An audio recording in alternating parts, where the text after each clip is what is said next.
There is a book, not a book you will find on the shelf of a church bookstore, not one that a Sunday school teacher will hand you with a smile, not one that any council of bishops has ever encouraged you to read. This is a book they buried, a book they called dangerous, a book so filled with secrets, so alive with visions that shook the foundations of religious power, that for 15 centuries the church chose silence over revelation. They did not merely set it aside. They banned it. They burned copies when they found them. They struck its name from the approved lists of scripture and let it sink beneath the weight of institutional forgetting. And, for the most part, it worked. For over 1,000 years, the vast majority of Christians did not even know this book existed. But here is the thing about truth. It does not die easily. Deep in the highlands of Ethiopia, carved into the sides of mountains that the rest of the world could barely reach, ancient monasteries preserved what Rome had tried to erase. Monks copied the words by hand, generation after generation, in the ancient gaze language, unchanged, unedited, complete. While European theologians debated which texts were safe for ordinary people to read, Ethiopian Christians were reading this book aloud in their churches without apology. They had never stopped. Tonight, you are going to hear every word of it, all 108 chapters of the Book of Enoch. This is not a legend. This is not a fringe theory invented by internet speculators or conspiracy theorists with too much time and too little sleep. This is one of the oldest religious texts ever discovered, predating most of the New Testament, quoted directly in the Bible itself by the Apostle Jude, referenced and honored by early church fathers, including Tertullian, Justin Martyr, and Irenaeus before the politics of empire made it inconvenient. In 1773, a Scottish explorer named James Bruce trekked through the Ethiopian highlands and returned to Europe carrying 3 complete copies of this book. The academic world was stunned. Scholars who had only known fragments and references were suddenly holding the whole thing. They translated it. They studied it. And many of them could not explain how a book this detailed, this theologically rich, this historically consistent, had been hidden from the Western world for so long. Then came 1947. In the caves of Qumran, near the Dead Sea, a Bedouin shepherd stumbled upon clay jars containing ancient scrolls. Those scrolls, among the most significant archaeological discoveries in human history, included multiple fragments of the Book of Enoch written in Aramaic, the very language Jesus of Nazareth spoke. Every fragment matched the Ethiopian version precisely. This was not mythology. This was ancient, authenticated, preserved across continents and centuries without corruption. The church had tried to bury it. The earth itself gave it back. So, what is this book? Exactly. And why were they so afraid of it? The Book of Enoch is the testimony of a man named Enoch, the great-great-great-great-grandson of Adam, a man the Bible describes in just a handful of words that have haunted theologians for millennia. Genesis 5:24 says this, Enoch walked with God, and he was not, for God took him. He did not die. He was simply gone. Darken. The scripture offers no further explanation, no theological footnote, no clarifying verse. It states the fact and moves on, as if it were the most natural thing in the world for a man to vanish into the presence of God while still breathing. But the Book of Enoch tells us what happened before he was taken. It tells us what he saw. It tells us about the 200 angels who abandoned their post in heaven and descended to earth to take human wives. About the giants born from those unions who devoured everything in their path.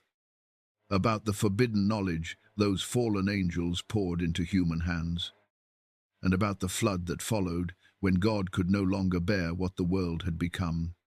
It tells of Enoch's journey through 10-layered heavens, of a figure seated at the right hand of the Ancient of Days, whom Enoch called the Son of Man, and of a final day of judgment so vivid, so complete, that reading it feels less like prophecy and more like memory. The reason the church found this book dangerous is not complicated. It is too specific. It names angels. It describes heavenly mechanics. It presents a cosmology that does not fit neatly into the sanitized theology that powerful institutions prefer. It gives ordinary people a vision of the divine that is vast, strange, and overwhelming, a vision that does not require the mediation of priests or the permission of councils. It suggests that God has been speaking all along, through prophets and scribes and visions and stars, and that the story is far bigger and far older than any single institution can contain. That kind of book makes powerful people nervous. That kind of book gets buried. But tonight, after 1,500 years of silence, it speaks again. Close your eyes if you like. Let the world around you fall quiet, because what you are about to hear is not a bedtime story. It is the most extraordinary testimony ever written by a human hand. The words of Enoch, the seventh from Adam, the scribe of heaven. His words have waited long enough. Let us begin. To understand why this book matters, you must first understand the man who wrote it. Not the visions, not the angels, not the giants, the man himself. Because Enoch was not a king, he was not a warrior, not a priest, not a ruler of nations. He was something far rarer and far more remarkable. He was a man who, in the middle of a world that was slowly tearing itself apart, chose to walk toward God instead of away from him. And that single choice changed everything. Enoch was born into the seventh generation from Adam. His lineage ran through Seth, the third son of Adam and Eve. The child born after Abel was murdered and Cain was driven into exile. The line of Seth was the line of the faithful, the remnant who still remembered Eden, who still called upon the name of the Lord when the rest of the world had begun to forget. His great-grandfather was Jared. His grandfather was Mahalalel. His father was Jared, the man who lived 962 years and watched the world change in ways that must have broken his heart. Into this family, Enoch was born, and from his earliest years, those who knew him understood that something was different about this child. While other boys learned the trades of their fathers, while they chased after the pleasures that a young and expanding world offered so freely, Enoch would sit alone on the hillsides at dawn, watching the light come up over the horizon, speaking quietly into the silence as if someone were listening. The world into which Enoch grew up was not the peaceful, pastoral world that people sometimes imagine when they picture the ancient past. By Enoch's generation, the memory of Eden was still alive, passed down through family stories, through the testimony of those who had heard it directly from those who had been there.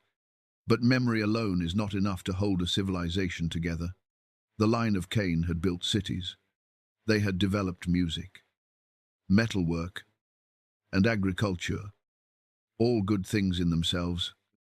But in the hands of people who had turned from God, they became instruments of pride and domination. Violence spread through the valleys. Men took women by force. The strong crushed the weak and called it order. Idols appeared in village squares, carved from wood and stone, fed with offerings that should have been given to the Creator. The noise of ambition had drowned out the sound of prayer, and only in the line of Seth did a small, stubborn fire of devotion still burn. Enoch tended that fire. He not only prayed himself, but taught others to pray. He gathered the faithful around him, young and old, and reminded them of the God who had walked in the garden with their first father, the God who had made the stars and set the rivers running. the God who had not abandoned them even when they had wandered far from him. For 300 years, Enoch walked with God. Scripture uses that phrase deliberately. Not that Enoch believed in God, not that Enoch respected or feared God, but that he walked with him daily, intimately, as a man walks beside a trusted friend. And the closer Enoch drew to God, the more he began to see not just the beauty of the world, but the architecture beneath it, the spiritual reality that most people move through their entire lives without perceiving.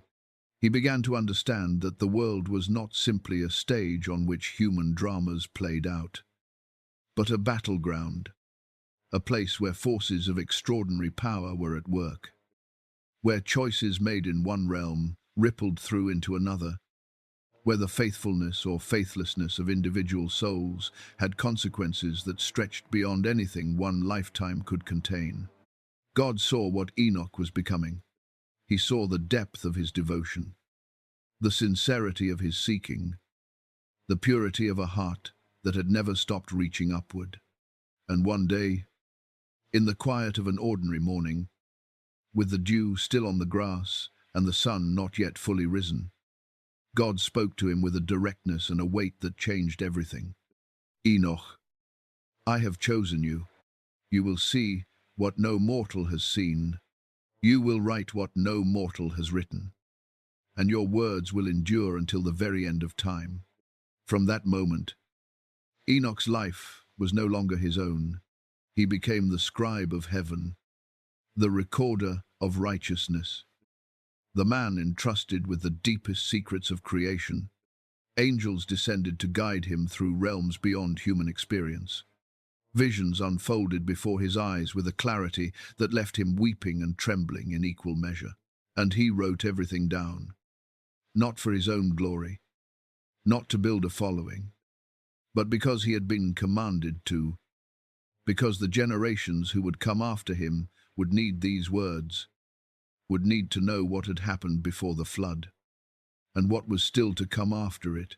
Enoch lived for 365 years on this earth. That number is not coincidental. It mirrors the days of the solar year that he himself would later record in the astronomical sections of his book. A quiet symmetry that the ancient scribes who preserved his writings would certainly have noticed and treasured. He had a son named Methuselah, who would go on to become the longest-lived person in all of recorded scripture. 969 years. He had other children, grandchildren, a family that loved him and depended on him, and yet even surrounded by family, even rooted in the ordinary rhythms of daily life, Enoch remained oriented towards something beyond all of it. The Bible's summary of his entire life is contained in a single sentence. He walked with God, in a world that was growing darker by the generation. That sentence is not a small thing. It is everything. It is the reason God chose him. It is the reason his words survived. And it is the reason we are still reading them tonight. Thousands of years later, in the quiet dark, waiting to hear what he saw, the question people always ask, the one that hangs over every page of this book, is simple. Why Enoch? Why not Adam, who walked in the garden and heard the voice of God directly? Why not Noah, who was called righteous in his generation and saved all of life from the flood? The answer the Book of Enoch offers is both humbling and profound. God did not choose Enoch because he was the greatest. He chose him because he was the most willing. Willingness, sustained over 300 years without wavering, without bargaining, without demanding signs or proof. That kind of faithfulness is rarer than genius, rarer than strength, rarer than power. And God, who needs none of those things from humanity, prizes faithfulness above all of them. Enoch gave it freely, completely, and without reservation, and God gave him heaven in return. There is something almost miraculous about the survival of the Book of Enoch. not miraculous in the vague, metaphorical sense that people sometimes use when they mean merely fortunate or unlikely. Miraculous in the precise, specific sense that a text condemned by the most powerful religious institution in Western history, a text actively suppressed, deliberately excluded, and in many cases physically destroyed, somehow endured across 15 centuries and 2 continents to land in the hands of modern readers with every word intact. That survival did not happen by accident. It happened because of faith, because of devotion, because of communities of believers who looked at this book and saw not a threat, but a treasure, and who passed it from hand to hand across the generations as carefully as they would pass a child through a burning building. The story of how this book disappeared from the Western world and then came thundering back is one of the most fascinating chapters in the entire history of religious literature. And it begins not with suppression, but with honor. In the earliest centuries of the Christian faith, the Book of Enoch was not controversial. It was respected. It was read. The Apostle Jude, writing what would become one of the canonical books of the New Testament, quoted it directly and without apology. In the 14th verse of his epistle, Jude identifies Enoch as the 7th from Adam and records his prophecy word for word. Behold, the Lord comes with 10,000s of his holy ones, to execute judgment on all and to convict all the ungodly of all their deeds of ungodliness. Jude did not present this as a questionable source or a marginal reference. He presented it as scripture, as prophecy, as truth. The early church father Tertullian, writing in the late 2nd century, argued passionately that the Book of Enoch deserved a place in the canon, pointing out that its antiquity and its prophetic accuracy were beyond question. Justin Martyr referenced the fallen angels. Irenaeus drew on its cosmology. Clement of Alexandria cited it with reverence. For the first 2 centuries of the Christian era, this book was part of the conversation. It was woven into the fabric of early Christian thought. Then the councils began. As Christianity grew from a persecuted movement into the official religion of the Roman Empire, the need for standardization became a political necessity as much as a theological one. Councils of bishops met to determine which texts would be authoritative, which voices would be heard, and which would be set aside.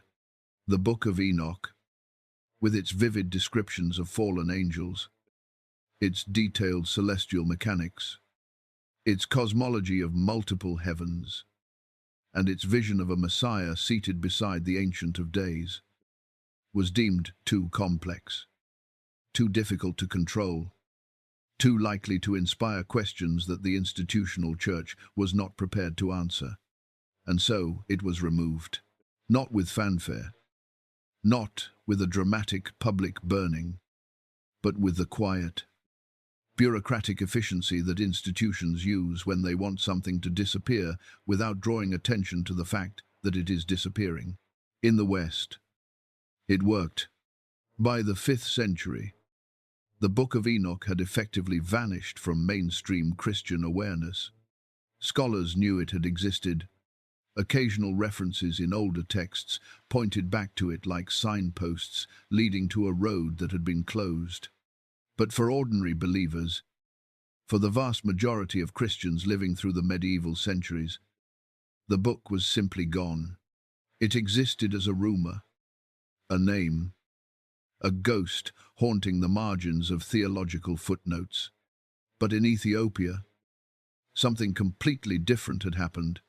The Ethiopian Orthodox Church, one of the oldest Christian communities in the world, tracing its roots back to the conversion of the Ethiopian eunuch described in the Book of Acts, had always maintained its own canon of scripture, and that canon included the Book of Enoch, not as an appendix, not as a secondary text to be read with caution, but as a fully authoritative part of the biblical library.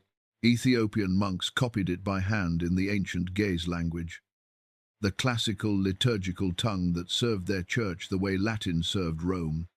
They copied it with the same reverence they brought to Genesis, to the Psalms, to the Gospels. They read it aloud in their mountain monasteries, built into cliffs so steep that the only way to reach them was by rope and prayer. And while the Western Church forgot, Ethiopia remembered. The first crack in the wall of Western ignorance came in 1773, when a Scottish explorer and traveller named James Bruce completed an extraordinary journey through the Ethiopian highlands. Bruce was not a theologian. He was an adventurer, a man driven by insatiable curiosity about the ancient world, and what he found in Ethiopia astonished him. He returned to Europe carrying 3 complete handwritten copies of the Book of Enoch in Ge'ez. When scholars examined them, translated them, and published the results, the reaction was a mixture of excitement and disbelief. Here was a complete text, internally consistent, theologically sophisticated, obviously ancient, that the Western world had been living without for over 1,000 years. The first English translation, produced by Richard Lawrence in 1821, caused a sensation in academic and theological circles. People who had never heard of this book were suddenly reading it and asking why no one had told them about it sooner. But the most dramatic confirmation of the book's authenticity came more than a century after Bruce's journey. In the spring of 1947, a young Bedouin shepherd named Muhammad Ed-Dib was searching for a lost goat in the rocky wilderness near the Dead Sea when he tossed a stone into a narrow cave opening and heard the unexpected sound of shattering clay. Inside that cave, and in the cave surrounding it, were dozens of clay jars containing ancient scrolls wrapped in linen, preserved by the dry desert air for more than 2,000 years. These were the Dead Sea Scrolls, and among them were fragments of the Book of Enoch written in Aramaic, the everyday language of first-century Jewish Palestine, the language that Jesus himself would have spoken. The fragments matched the Ethiopian text with extraordinary precision, not approximately, not roughly, but word for word across the centuries and the continents. The Book of Enoch was not a medieval invention, not an Ethiopian elaboration, not a pious forgery. It was exactly what it claimed to be, one of the oldest and most carefully preserved religious texts in human history. The church had tried to silence it. The desert had kept it alive. What does it mean that this book survived? It means that the story it tells refused to be contained. It means that the visions Enoch recorded, the warnings he delivered, the prophecies he wrote down by the command of God, carried within them a kind of indestructible life that no council decree and no burning could extinguish. Every generation that copied it understood, on some level, that they were not simply preserving a historical artifact. They were keeping a flame burning, passing it forward so that, one day, when the world was ready, the full testimony of the man who walked with God could be heard again. That day has come. The scrolls have been found. The translations have been made. The text has been verified. And tonight, in the quiet of this hour, you are part of the chain of people who have received what Enoch wrote and chosen to listen. That is not nothing. That is, in its own small way, exactly what he hoped for, long before the flood, long before the earth was drenched in the blood of giants and the cries of the innocent had reached the throne of heaven. There was a time of watching, a time when the boundary between the divine and the human was still intact, still honored, still held in place by the faithfulness of beings who had been given a sacred charge. They were called the Watchers, 200 of them, chosen from among the highest ranks of the angelic host, assigned not to worship at the throne, not to carry messages between heaven and earth, but to observe, to stand at a careful distance from humanity and watch over the unfolding of the human story without interfering, without crossing the line that God himself had drawn between the eternal and the mortal. For centuries, perhaps for longer than the human mind can easily calculate, they obeyed. They stood upon the peaks of the highest mountains, hidden within clouds, invisible to the people below. And they watched. They saw children born and old men die. They saw harvests gathered and famines endured. They saw wars and reconciliations, grief and celebration, the whole magnificent and heartbreaking pageant of human life playing out across the valleys and plains beneath them. And for a long time, their hearts remained pure. But time, even for beings of the divine order, has a way of wearing things down. The trouble began not with rebellion, not with pride, not with the kind of cold, calculated ambition that had driven Lucifer's fall. It began with something far more human, far more recognizable, far more dangerous, precisely because it is so easy to sympathize with. It began with longing. The Watchers had observed human life in all its beauty and intimacy for so long that they had begun, almost without realizing it, to desire what they were watching. They saw the daughters of men, the women of the earth, and they were captivated, not merely by physical beauty, though the Book of Enoch is frank about that dimension. They were captivated by the fullness of human experience, by the warmth and tenderness and aliveness of mortal creatures who felt everything so completely, so intensely, in ways that immortal beings perhaps could only observe from a distance but never truly share. The desire started as a whisper, a fleeting thought easily dismissed. But the whisper returned. It always does. And the second time, it was louder, and the third time, louder still, until it had grown into a voice that filled everything, that drowned out the memory of the throne room, the memory of their sacred commission, the memory of everything they stood to lose. One of them finally said aloud what all of them had been thinking. His name was Samyaza, a high-ranking angel, a leader among the Watchers, and his words, once spoken, could not be taken back. I desire to take a wife from among the daughters of men. The silence that followed was the silence of a world about to change. What happened next reveals something profound about the psychology of collective sin. Samyaza knew exactly what he was proposing. He was not confused about the consequences. He was not deceived into thinking that God would overlook this transgression, or that somehow the rules did not apply to beings of his rank. He knew, and knowing, he was afraid. Not afraid enough to stop, but afraid enough to want company in the fall. If I alone descend, he told the others, I will bear the full weight of punishment alone.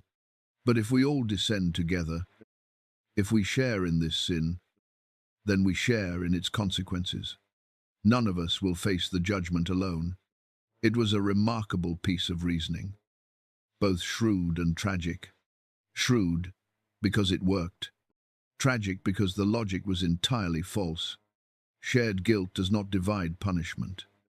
It multiplies consequence. But the other Watchers, their own desires already inflamed, their own resolve already crumbling, heard what they wanted to hear. They heard permission. They heard solidarity. They heard the assurance that they would not be alone in what they were about to do. And one by one, they stepped forward. They chose a mountain for their oath, a high, mist-covered peak in the land that would one day be called Hermon, a place where the clouds touched the earth and the earth seemed to touch the sky, a liminal place, a threshold place, exactly suited to the threshold act they were about to commit.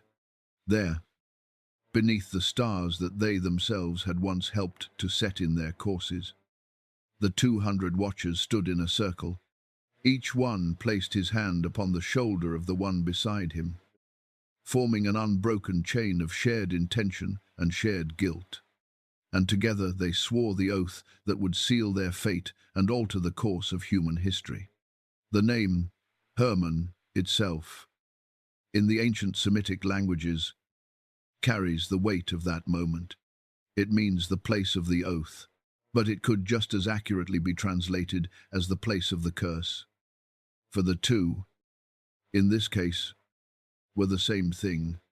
The moment those words were spoken, something fundamental shifted in the order of creation. A boundary that had held since the beginning was crossed, and the crossing was irreversible. They descended from the heights of Hermon like stars falling from the sky. And when their feet touched the earth itself seemed to shudder beneath them. The daughters of men saw them and were overwhelmed. For these were not ordinary men.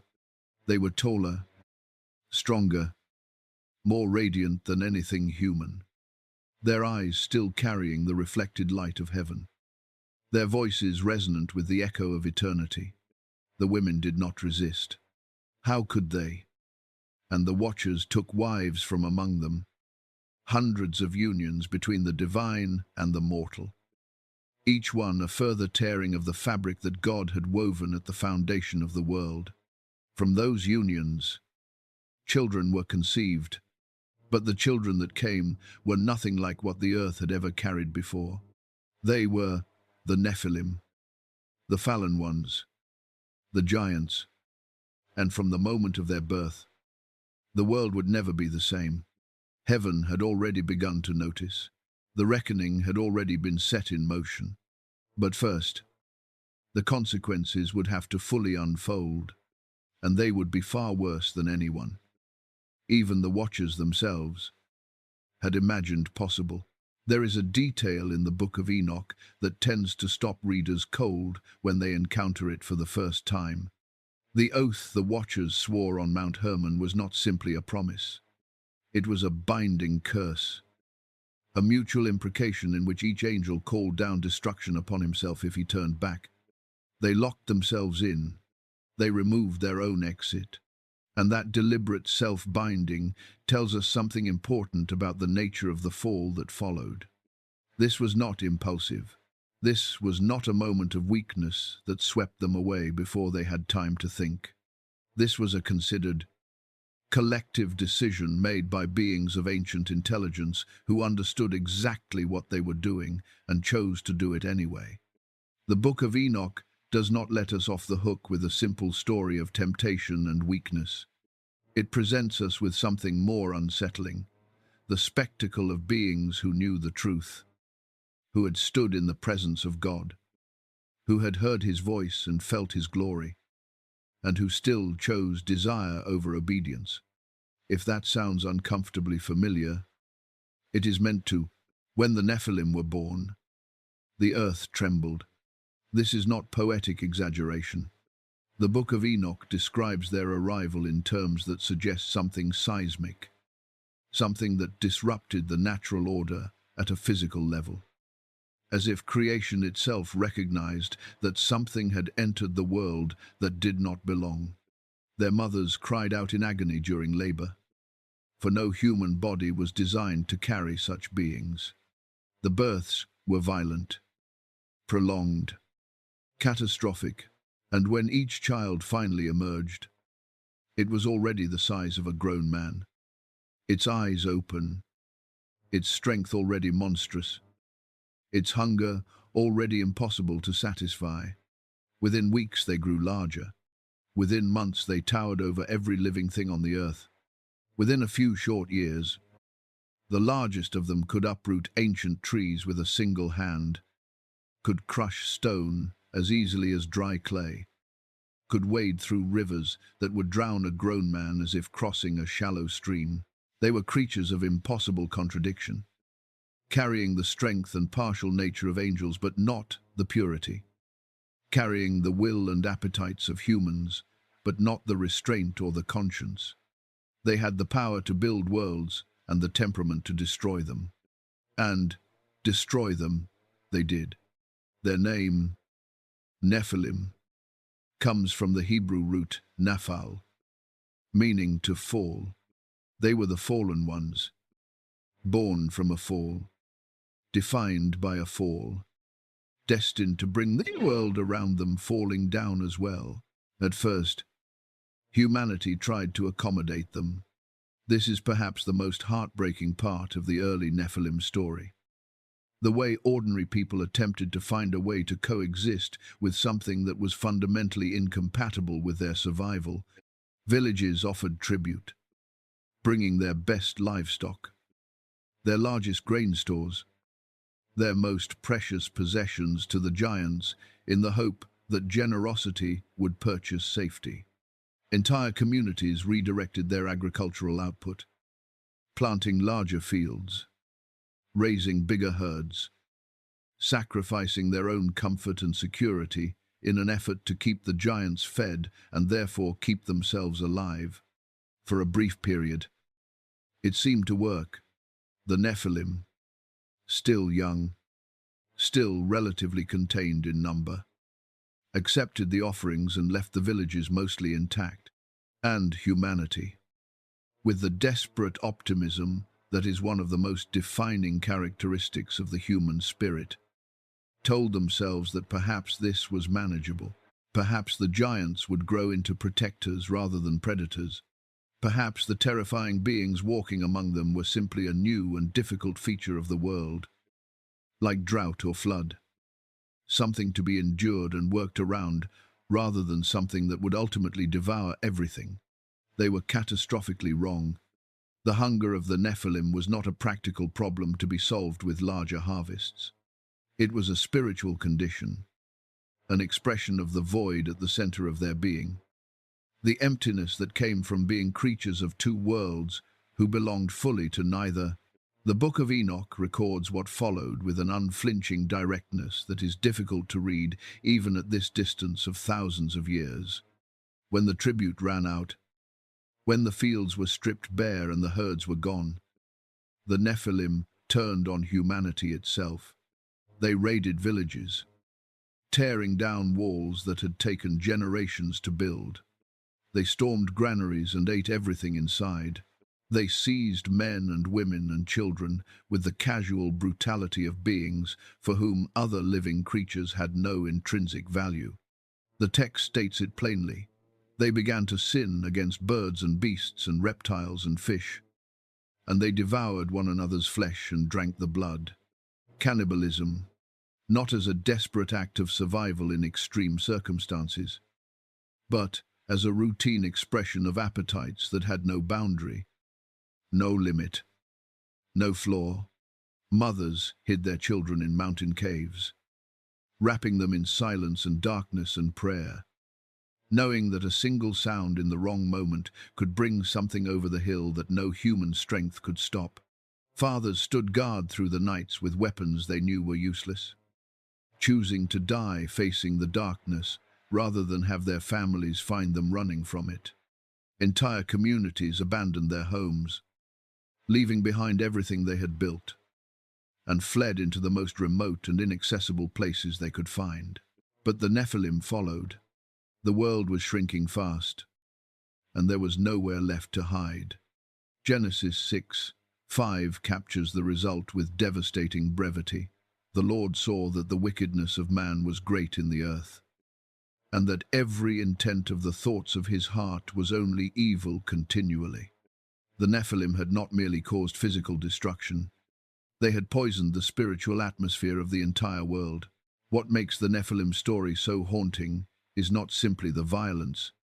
As horrific as that violence was, it is the tragedy beneath the violence. The giants were not evil in the way that a human being chooses evil. With full moral awareness and deliberate intent, they were the consequence of a choice made by others, the children of a sin they had no part in committing, born into a nature they did not choose and could not escape. They were abominations, not because of what they decided to become, but because of what they were made to be by the rebellion of their fathers. And yet the destruction they caused was real. The suffering they inflicted was real. The blood they shed cried out to heaven just as loudly as if it had been shed with full premeditation and cold calculation. The Book of Enoch does not ask us to pity them, exactly, but it does ask us to understand them, to see in their story the full cost of the watcher's transgression, to reckon with the fact that when the boundaries God sets are broken, the consequences do not fall only on those who broke them. They fall on the innocent. They fall on the children. They fall on the earth itself, which had done nothing wrong and yet bore the weight of everything. The Nephilim were the living proof that sin always costs more than the sinner pays alone. And still the angels who had fathered them stood at a distance and watched. Some wept. The Book of Enoch suggests that even Azazel, the leader who had organized the descent, felt the horror of what he had unleashed. But feeling horror and accepting responsibility are two very different things. Not one of the watchers descended to the valleys where the giants raged. Not one of them attempted to restrain the children they had brought into the world. They had wanted to be fathers, and they had gotten exactly what that meant. The full, unfiltered, devastating responsibility of having created life in a world that was not designed to hold it. The consequences of their desire were now written in the blood of the innocent across every valley and plain of the known world. And heaven, patient beyond all human understanding, was watching and measuring and preparing a response that would be as absolute as the transgression that demanded it. There are two ways to destroy a civilization.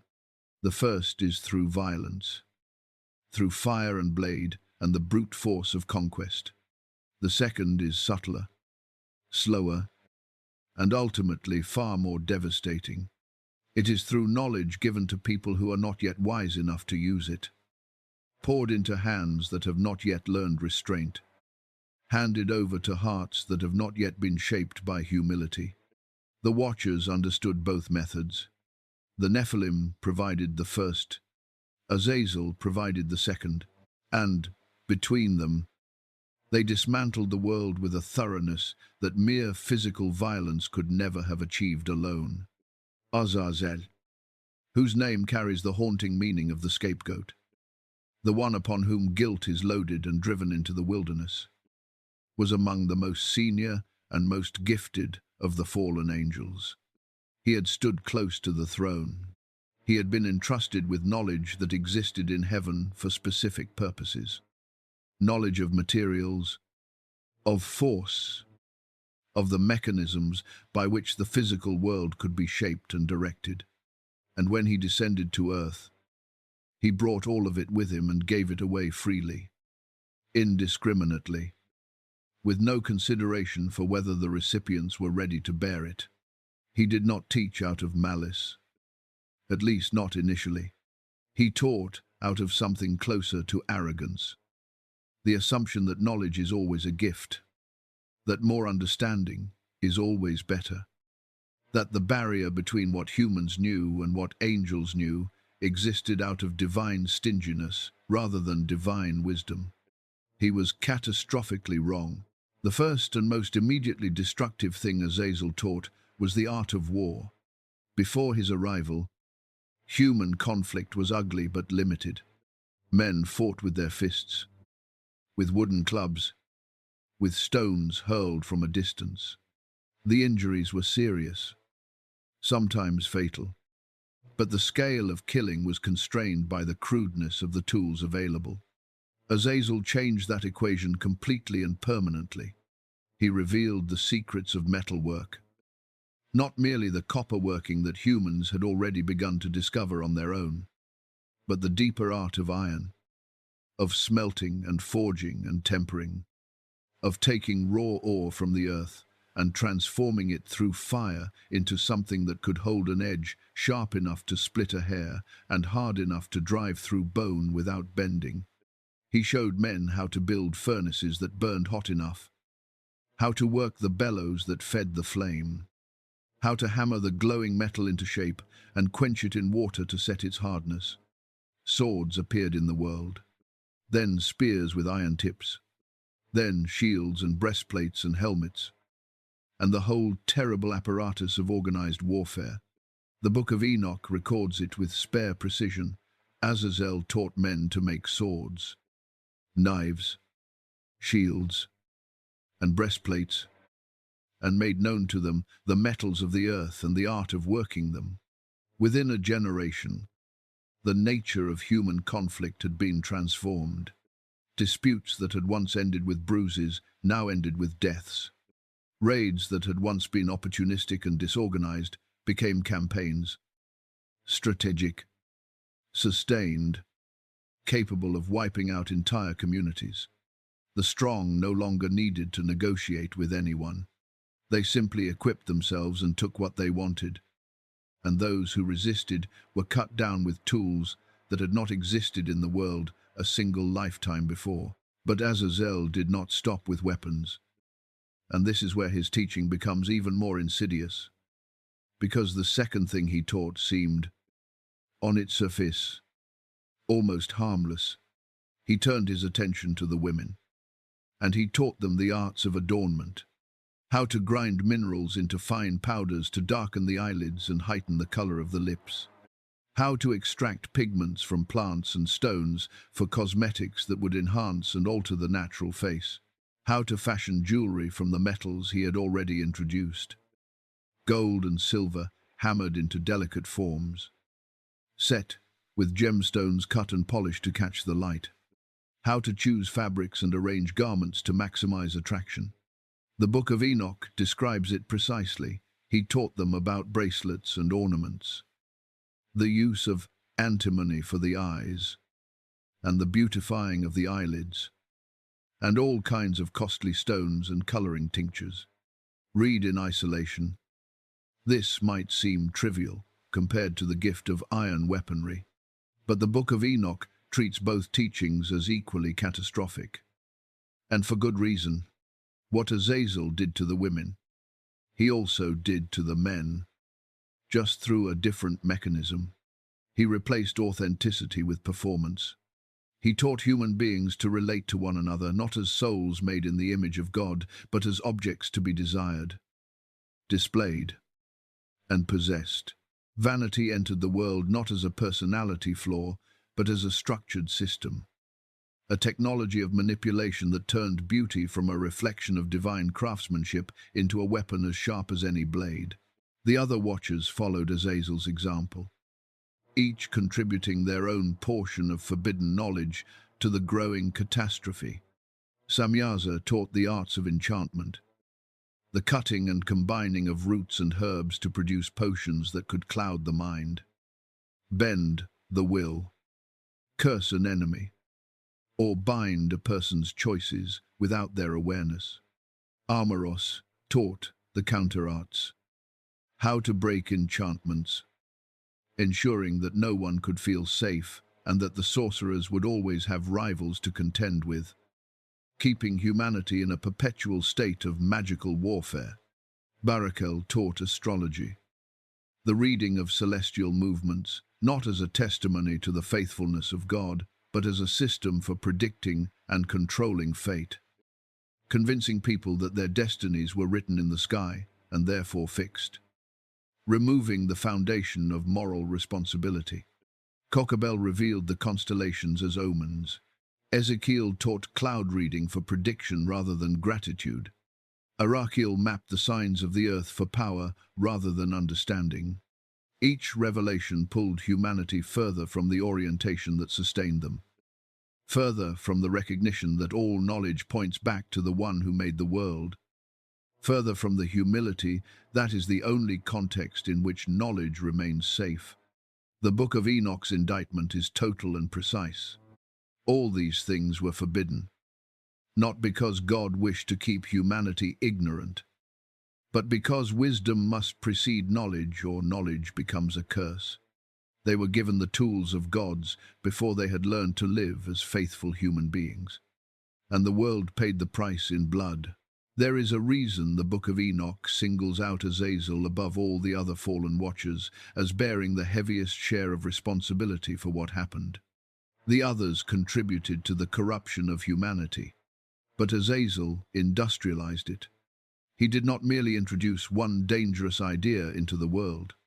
He introduced a principle, the principle that forbidden boundaries exist to be crossed, that the gap between what is and what could be is always an invitation rather than a warning. That principle, once planted in the human heart, grows without limit. Every generation that came after inherited it. Every civilization that built its greatness on the foundations of technological power without moral wisdom was living out the legacy of Azazel's teaching. The sword he forged in the fires of that first earthly furnace has never stopped being swung. The only question that has ever mattered, the question Enoch's book puts before every reader in every age, is whether we will learn to ask not merely what we can do, but what we should. There is a moment in every story of unchecked destruction when the scale of suffering finally exceeds the capacity of silence, when the accumulation of grief, of blood, of violated innocence becomes so vast and so heavy that it cannot be contained within the physical world any longer and begins to rise. The Book of Enoch describes this moment with an image that is both ancient and startling in its emotional power. The earth itself laid accusation against the lawless ones. Not a man, not a prophet, not a gathering of the faithful, raising their voices in coordinated protest. The earth, the ground that had been made to bring forth life, the soil that had been blessed to produce grain and fruit and beauty, the land that had absorbed generation after generation of human tears and human blood without complaint, had finally reached its limit. It cried out, not with words, but with something deeper than words, a groan that came from the very foundation of creation, a vibration that traveled upward through the layers of the heavens until it reached the place where it could no longer be ignored. This image is not merely poetic, it is theological. It is the Book of Enoch's way of telling us that the suffering of the innocent is never truly silent, that it always reaches God, that no amount of institutional power or physical distance or passage of time can prevent the cries of the violated from finding their way to the throne. The earth spoke, and heaven listened. The 4 archangels heard it first: Michael, Gabriel, Raphael, and Uriel, the 4 who stand closest to the presence of God, the 4 whose names are written across the breadth of Jewish, Christian, and Islamic tradition as the pillars of the angelic order. These 4 had been watching the situation on earth with growing anguish. They had witnessed the descent of the Watchers from the beginning. They had seen the oath sworn on Mount Hermon. They had watched the birth of the Nephilim and the progressive destruction of human civilization. They had observed Azazel's teaching spread like a fire through dry grass, turning men into warriors and women into objects and children into casualties. And they had held their position, faithful to their own commission, waiting for the word of God before acting.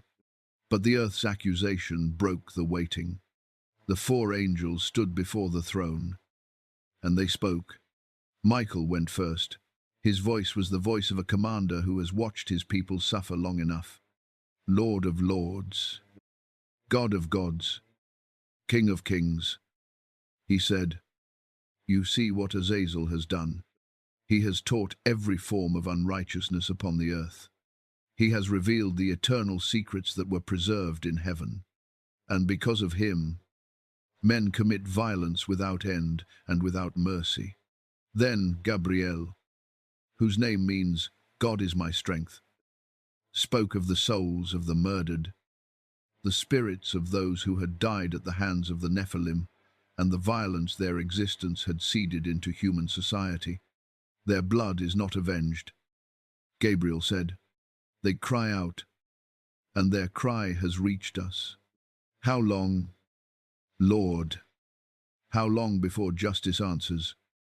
Raphael, the healer, the angel whose very nature is oriented toward restoration and wholeness, described what the corruption was doing to the inner life of humanity. It was not merely bodies being destroyed. He told God, it was souls. The spirits of men were being twisted, corrupted, turned away from the light by the weight of what they had witnessed and what they had been taught. If this continues, he said, there will be nothing left to heal. The damage will go too deep, reach too far, run through too many generations to be undone by anything short of a complete cleansing. And Uriel, whose name means God is my light, added the darkest testimony of all. The darkness, he said, had grown so dense that the righteous could barely see. People who genuinely wanted to walk with God could no longer find the path because everything around them had been distorted, corrupted, redefined by the teachings of the fallen. The light of truth was being extinguished, not by a single dramatic act of opposition, but by the slow, patient, thorough suffocation of everything that pointed toward God.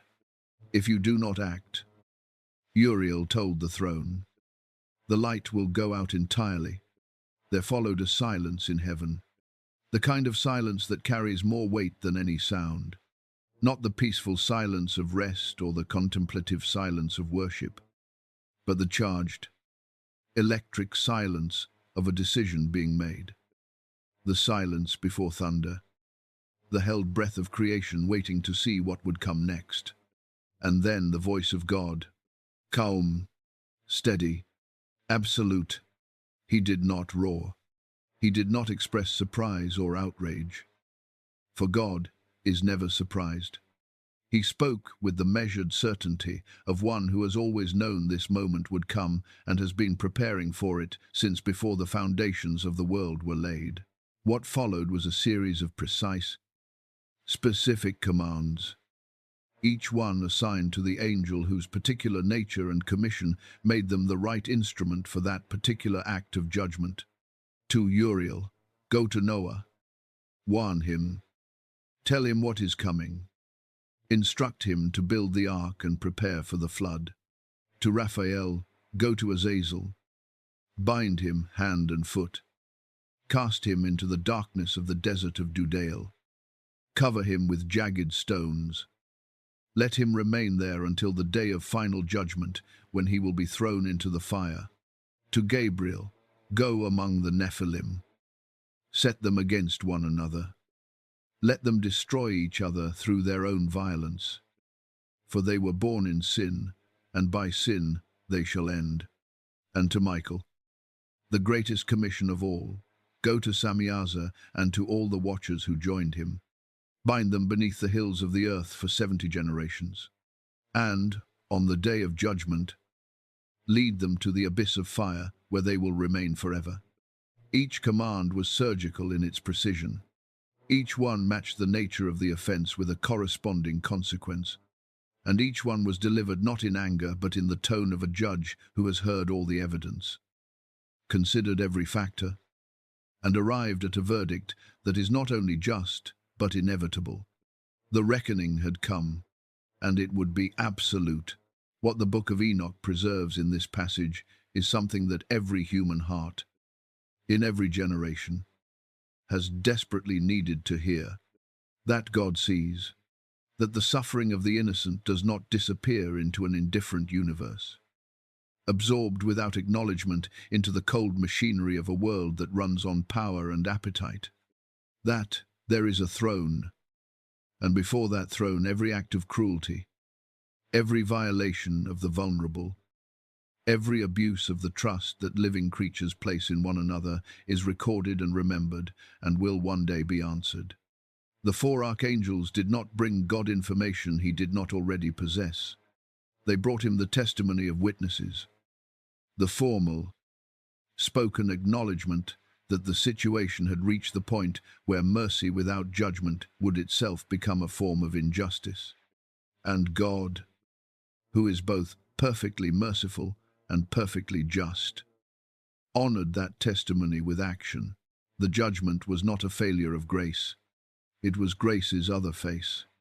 the face that stands between the innocent and those who would devour them, and says, firmly, finally, without apology, enough.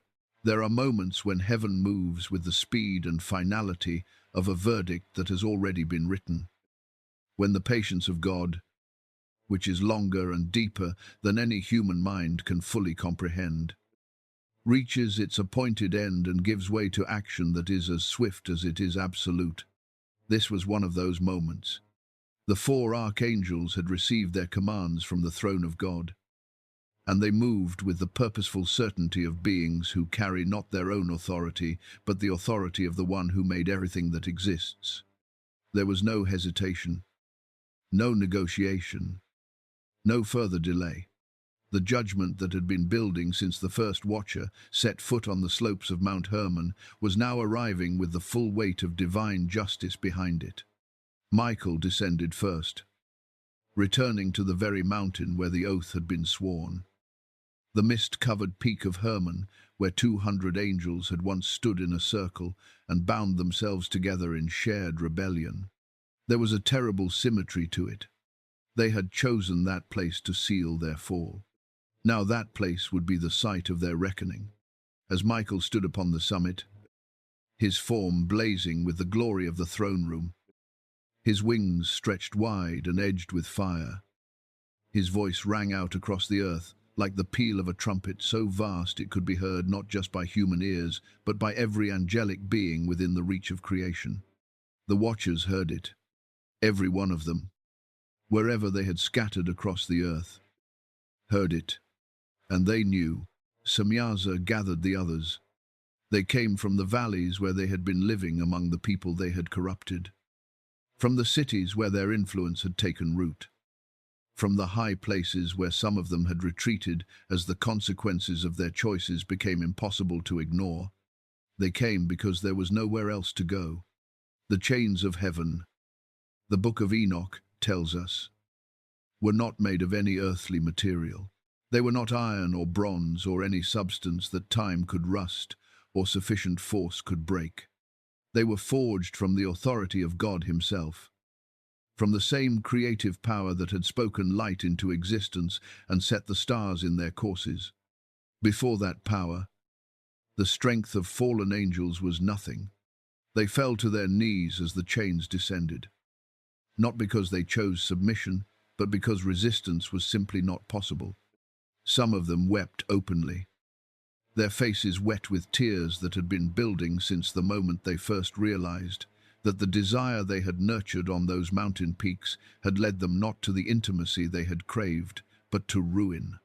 Others stood in silence, their shoulders collapsed, their eyes fixed on the ground, the full weight of what they had done finally settling on them with a completeness that left no room for self-deception. And Samyaza, the one who had spoken first, who had organized the oath, who had convinced the others that shared transgression would share its punishment and somehow make it bearable, stood among them with an expression that the text does not describe, but that is not difficult to imagine. He had been wrong about everything. Michael stood before them, and his face held sorrow alongside judgment. These had been his brothers. He had stood with them in the courts of heaven. He had sung with them in the presence of God. He had known each of them before the desire that destroyed them had ever taken root in their hearts. "You were my brothers once," he said, and the words carried the full weight of what that past tense implied. "You stood in the presence of the Lord. You sang in the courts of heaven. You were given a commission of honor, and you threw it away for something that was never yours to have. Because of you, thousands have died. The earth has been defiled. The innocent have suffered beyond measure, and the blood that was shed because of your choice cries out before the throne of God." Samyaza lifted his head. For a moment, something flickered in his eyes, the beginning of something that might have been genuine remorse. "Tell him," Samyaza said, his voice breaking at its edges. "Tell the Lord that we are sorry." Michael's expression did not soften.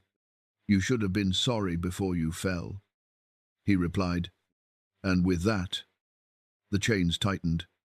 The earth opened beneath them, and one by one, the watchers were dragged down into the darkness beneath the hills of the earth, bound and sealed, to remain there for 70 generations until the day of the great and final judgment.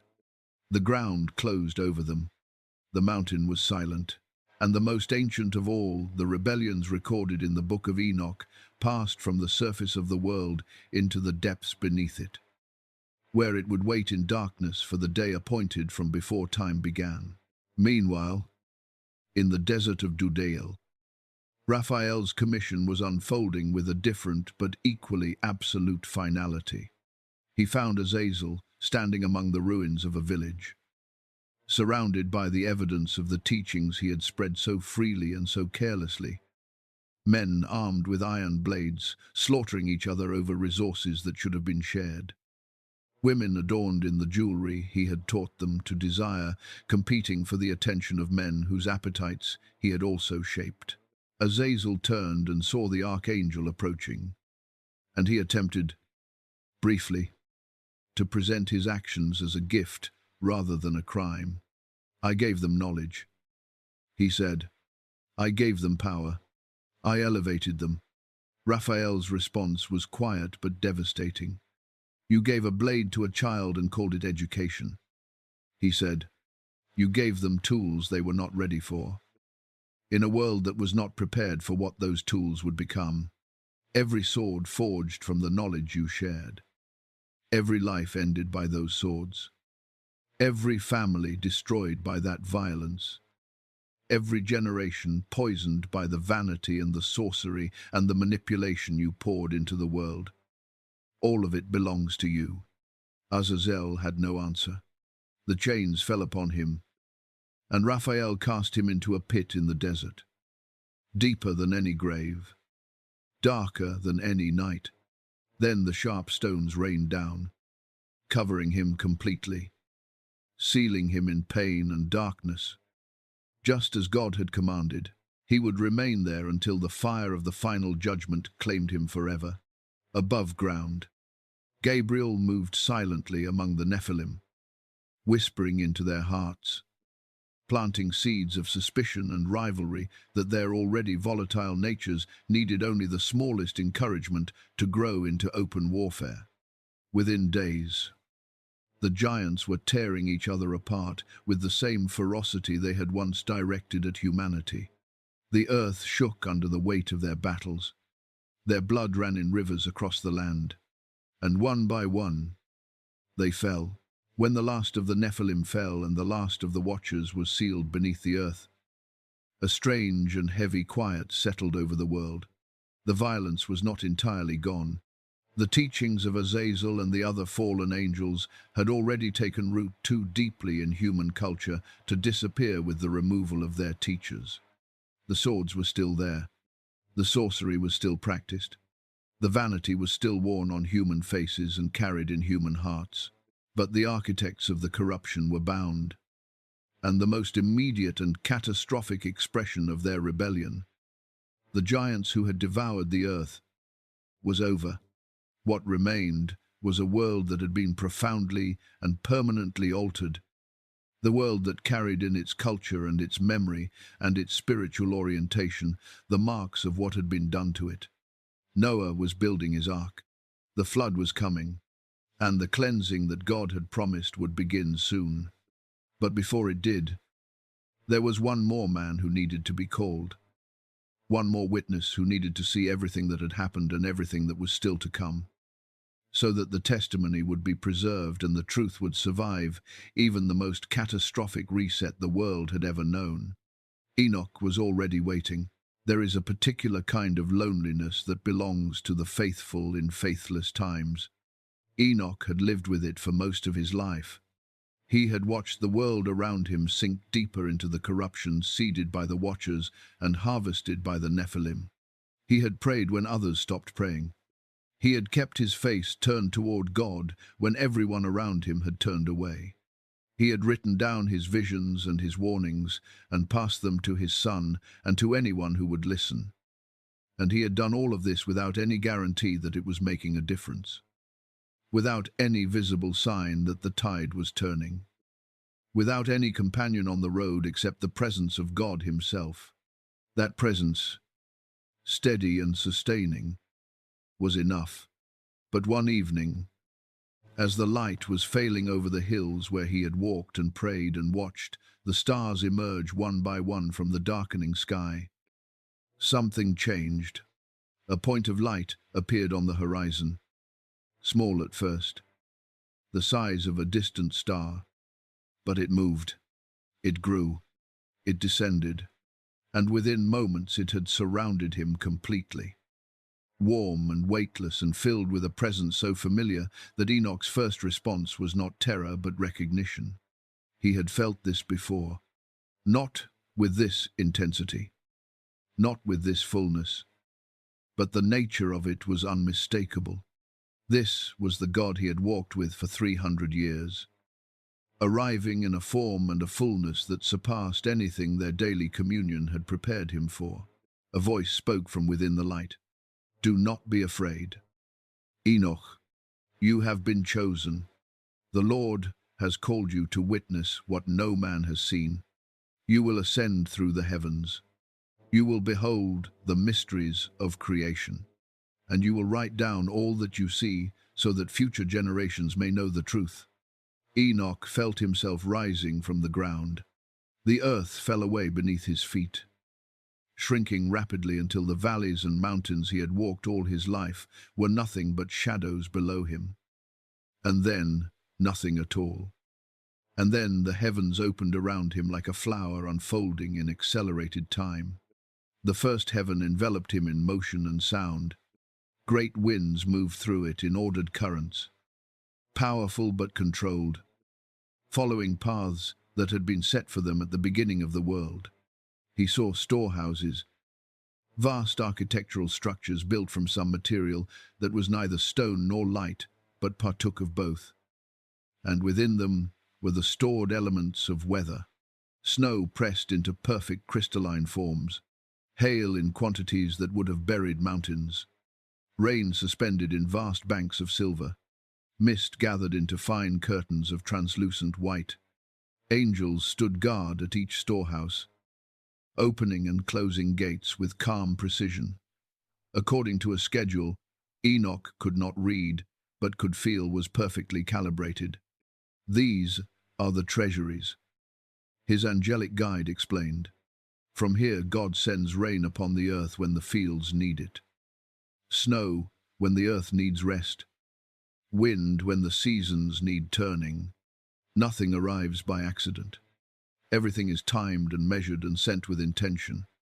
Enoch felt something settle in his chest at those words, a confirmation of something he had always believed, but never seen with such clarity.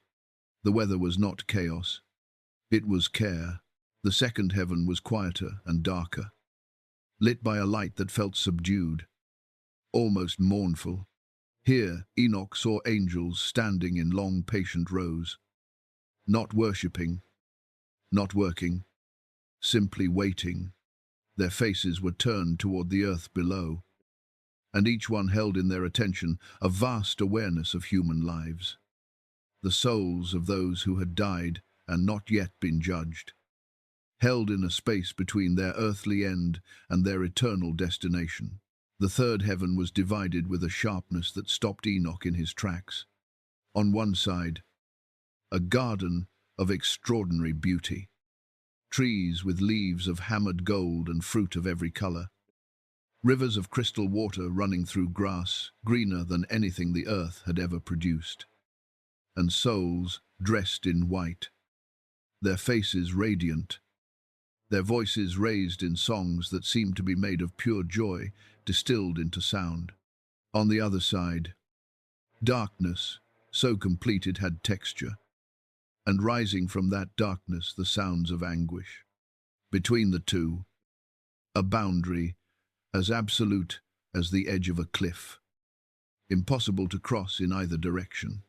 This is where the dead wait, The angel said, "The righteous rest in the light, the wicked endure the darkness, and the distance between them, though it appears small from where you stand, is in reality infinite." Enoch looked at both sides for a long time without speaking. The fourth heaven held the paths of the sun and the moon. Great wheels of fire and silver moving along channels of light, guided by angels whose singing matched the rhythm of their movement. The fifth heaven held the spirits of those taken before their time, martyrs and innocents, their faces turned upward in expectation of the justice that had been promised but not yet delivered. The sixth heaven showed him the bound watchers, suspended in chains of darkness, in a valley of cold fire, their glory entirely extinguished, their faces bearing the permanent marks of what they had chosen and what it had cost them. Enoch turned away from that sight quickly, for it contained too much in a single image. The ruin of greatness, the full price of a desire that had seemed, once, almost understandable, and then the seventh heaven. No description of it that Enoch wrote, and no translation of those writings into any human language, has ever succeeded in conveying what he found there. Because the tools of language were built for a world of finite things, and what Enoch encountered in the seventh heaven was not finite in any dimension. He fell on his face. He could not speak. He could not think in the ordinary sense of the word. He could only be present, pressed to the ground by the weight of a glory so total and so complete that even the edges of it were more than his human frame could stand upright beneath. And from the center of that glory, a voice spoke, not overwhelming, not crushing, but intimate, the voice of the one he had walked with every morning of his adult life. Now speaking to him, not through the medium of daily prayer, but directly, fully, face to face in the only sense that a mortal can face the divine and survive it. "Enoch," the voice said, "you have seen what I have made. Now write it all down, every gate, every treasury, every soul, every chain. Write it for the generations who will come after you, who will need to know that I am here, that I see everything, that nothing is forgotten, and that the story has an ending I have already written." Enoch wept, his face still pressed to the ground. "Yes, Lord," he said, "I will write." What strikes the careful reader of this section of the Book of Enoch is not the exotic cosmology. As fascinating as that is, it is the emotional texture of Enoch's experience. He does not ascend through the heavens as a detached observer collecting theological data. He ascends as a man who loves God and is loved by God. And every heaven he passes through adds a layer to his understanding of what that love actually means and what it actually costs. The treasuries of weather tell him that God is attentive to the smallest physical needs of his creation. The waiting souls tell him that justice is not forgotten, only deferred. The divided third heaven tells him that choices made in time have consequences in eternity. And the seventh heaven tells him something that no amount of theological study could have conveyed, that the God he had been walking with all those years, the God whose presence he had felt as a warmth in early morning prayer, was not a comfortable abstraction, but an overwhelming, absolute, all-consuming reality before whom the only appropriate response was exactly what Enoch gave: complete surrender, complete trust, complete openness to being used as an instrument of the divine purpose, whatever that purpose required. After Enoch returned from his journey through the heavens, he sat alone on the mountainside for a long time without writing, without speaking, without moving. He had seen things that no human vocabulary had been built to contain.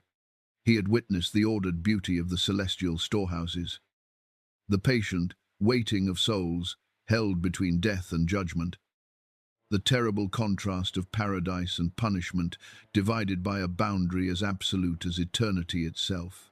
He had knelt before the throne of the Ancient of Days and heard the voice of God speaking to him with an intimacy that left him undone in the best possible sense, emptied of everything small and false, and refilled with something vast and true. He thought, sitting there in the fading light with the scroll across his knees and the pen still in his trembling hand, that surely he had now seen everything there was to see, that the commission was complete, the vision full, the testimony finished. He was wrong. One night, not long after his return, as he lay down beneath the open sky, with the stars turning slowly overhead in the paths, he now understood with a new and precise intimacy. Sleep came over him like a tide, gentle and irresistible, but this sleep was different from ordinary sleep in the way that lightning is different from candlelight. The moment it took him, the sky above him opened, and the light that poured through was not the overwhelming blaze of the seventh heaven. It was softer, warmer, more personal, like the first slow spread of dawn after the longest and darkest night imaginable. And within that light, a figure appeared. He was tall and radiant, clothed in garments that were white beyond the whiteness of anything the physical world produces. White, the way, truth is white. The way silence, after a long noise, is white. His face held both power and compassion in a combination that Enoch had never seen on any face before. Human or angelic. Power without compassion produces tyranny. Compassion without power produces helplessness. But this face held both in perfect and simultaneous fullness.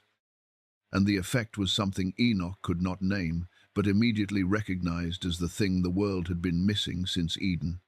He stood and followed the figure without being told to, because the invitation was implicit in every aspect of the figure's bearing and movement. And suddenly, Enoch was no longer on the mountain. He was standing in a place outside of time, a space where past and present and future existed simultaneously, layered over one another like transparencies held up to the light, each one visible through all the others. Before him stretched a vast expanse, and at the center of it stood a throne greater than any he had yet seen, more glorious, more terrible, more alive. Upon it sat the Ancient of Days, white-haired and blazing, surrounded by 10,000 times 10,000 angels, bowed in worship so deep and so sustained that it seemed less like an action and more like a permanent condition of their existence. But this time, standing at the right hand of the Ancient of Days, was the figure who had led Enoch here, and the voice of God spoke into the vision with a clarity that bypassed Enoch's ears entirely and arrived directly in the center of his understanding. Enoch, behold, the Son of Man. He was chosen before the foundations of the world were laid, before the sun was kindled and the stars were set in their courses, before the mountains were shaped or the seas were given their boundaries. He was with me. In him dwells all righteousness. Through him the hidden things of creation will be revealed. By him the wicked will be judged, and by him the righteous will be saved. Enoch fell to the ground, his face pressed into the substance of that timeless place. Who is he? Lord, he whispered. Where does he come from? He comes from me. The voice replied, and in the days appointed, he will descend to the earth. He will walk among men as a man. He will be rejected by those he came to save. He will be despised, betrayed, and killed. But through his death, the door to eternal life will be opened for every soul that has ever drawn breath. The vision shifted, and Enoch found himself watching a life unfold across time the way a person watches a river from a high bank, seeing its entire course at once. He saw a birth in conditions of extraordinary humility.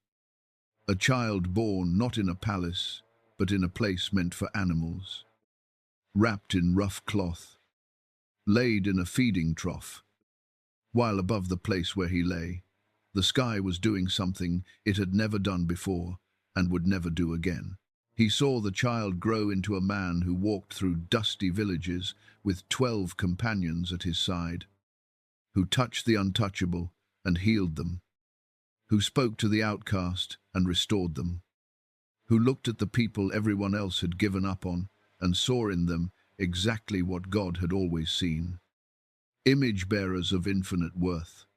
He saw crowds following this man through fields and along lake shores, pressing in from every side, hungry, not for bread, though he gave them that too, but for something they could not name, a presence that made them feel, perhaps for the first time in their lives, that they were known and that being known was safe. And then he saw the darkness gather. He saw the powerful grow afraid. He saw the religious establishment, the very people whose entire identity was built around the expectation of this man's arrival, look at him and decide that he was a threat rather than a fulfillment. He saw the betrayal, the arrest, the mockery of a trial, the crown of thorns pressed into the skull of the one who had hung the stars. He saw the cross, and he cried out in his vision, unable to stop himself, "Why, Lord, why must he suffer this?" And the answer came back steady and clear and full of a love so comprehensive it encompassed even this. Because this is the only way. Sin demands a price. Death demands a sacrifice.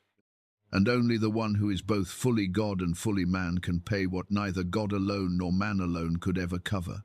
Through his death the curse is broken. Through his blood the door is opened. Through his resurrection death itself is defeated. Enoch watched the stone roll away. He watched the grave clothes left behind like a shed skin. He watched the figure emerge alive and radiant with a glory that made everything Enoch had seen in the 7 heavens seem, if not small, then somehow preliminary, a prelude to this. The final frames of the vision showed him the return, the sky splitting, the trumpet sounding, the Son of Man descending with 10,000s of his holy ones, exactly as Enoch would later write in his prophecy. His eyes like flames, his voice like the sound of every river that had ever run to the sea. Every knee in heaven and on earth bowing, the books opening, the righteous clothed in light, the wicked facing the full and unmediated truth of every choice they had ever made.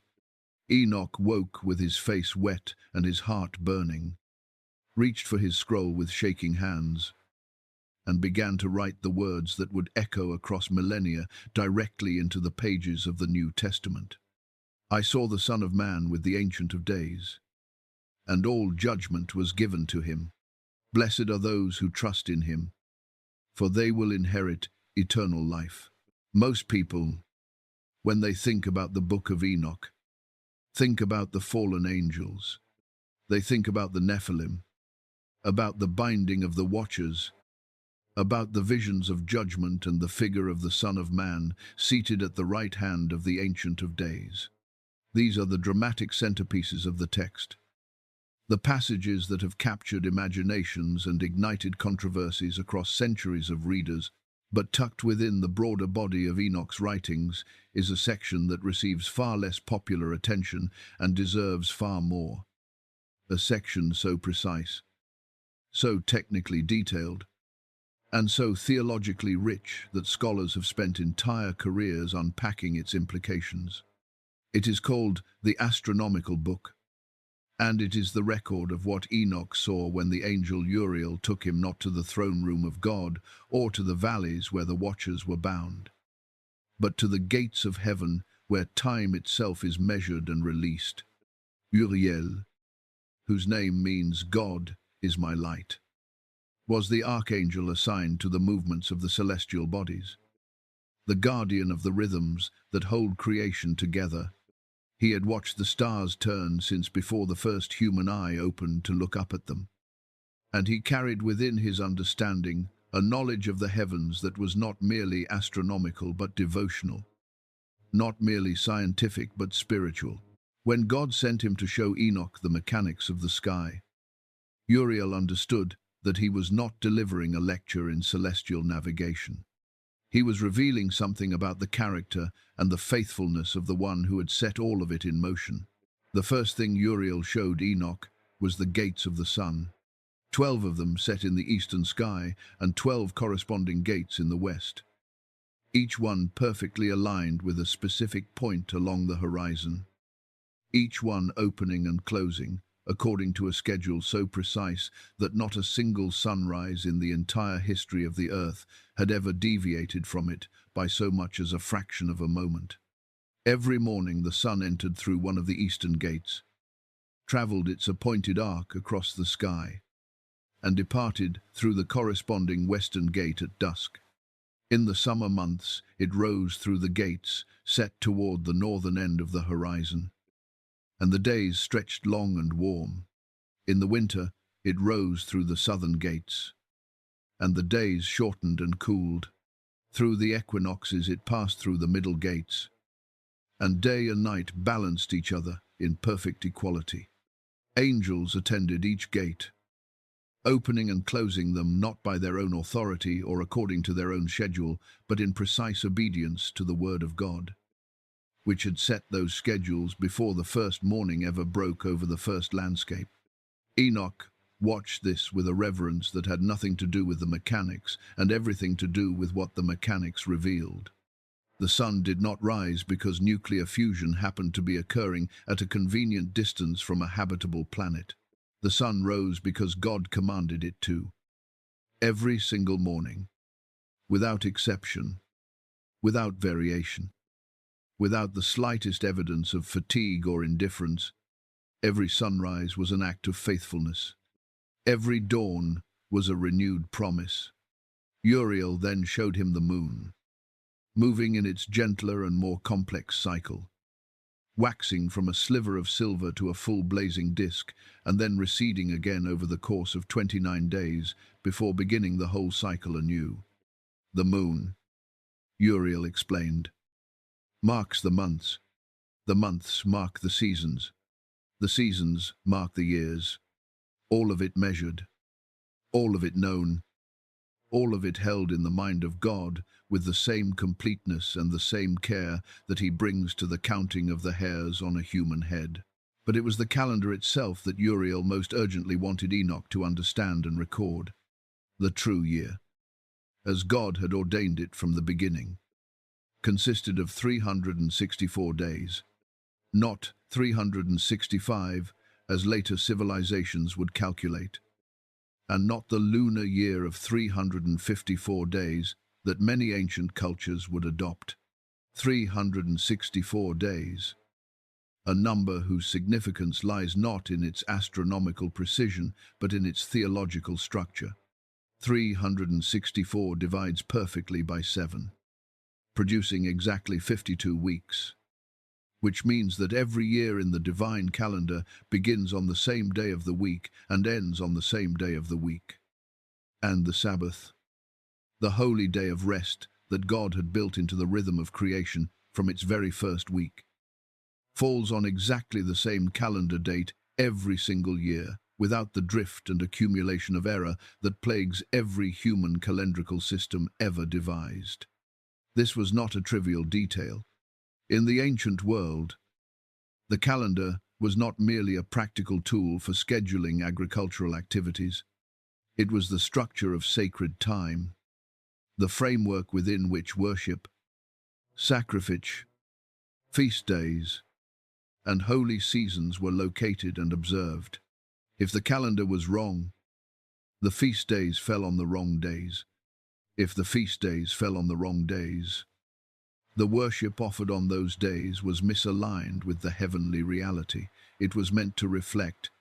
A corrupted calendar was a form of spiritual disorientation, so fundamental and so pervasive that the people living under it would not even know they were lost, because they would have no accurate reference point from which to measure how far they had drifted. Uriel knew this. That is why he pressed Enoch to record every detail, every gate, every cycle, every measurement, with a completeness that left nothing to approximation or memory. The calendar of heaven was not a suggestion. It was a revelation, and its preservation in Enoch's writings was intended to give every generation that came after a way to reorient themselves to the sacred rhythms God had woven into the fabric of time from the very beginning. The stars were not objects of worship. They were instruments of the faithful God who made them, and they declared his glory every night to anyone with eyes open enough to receive what they were saying. Uriel stood with Enoch at the gates of light and said what every sunrise since the first morning of creation had been saying without words. He is here. He is faithful. He has not forgotten you. And he will not stop keeping his promises until the last gate closes and eternity begins. What Enoch recorded in the Astronomical Book was eventually overshadowed by the more dramatic sections of his writings, but its influence ran quietly and deeply through the communities that preserved his words. The priests of Qumran, the same community that produced the Dead Sea Scrolls and carefully preserved multiple copies of the Book of Enoch in their desert library, organized their entire communal life around the 364-day calendar that Uriel had revealed. They observed the Sabbath on the day the divine calendar designated, celebrated the feasts on the days heaven had appointed, and refused to align themselves with the lunar calendar that the Jerusalem temple establishment had adopted. To the Qumran community, this was not a minor liturgical disagreement. It was a matter of fundamental faithfulness. They believed, on the basis of Enoch's astronomical testimony, that worshipping on the wrong day was not worship at all. That sacred time, misaligned with the heavenly pattern, was empty of the meaning it claimed to carry. Whether one agrees with their conclusions or not, their conviction points to something important that the Astronomical Book has always been trying to say. Time is not neutral. Every day is located within a structure of meaning that God authored, and paying attention to that structure, aligning oneself with the rhythms of sacred time rather than drifting along on the current of whatever system happens to be culturally dominant, is itself a form of faithfulness. The stars have always known this. Enoch wrote it down so that we could know it too.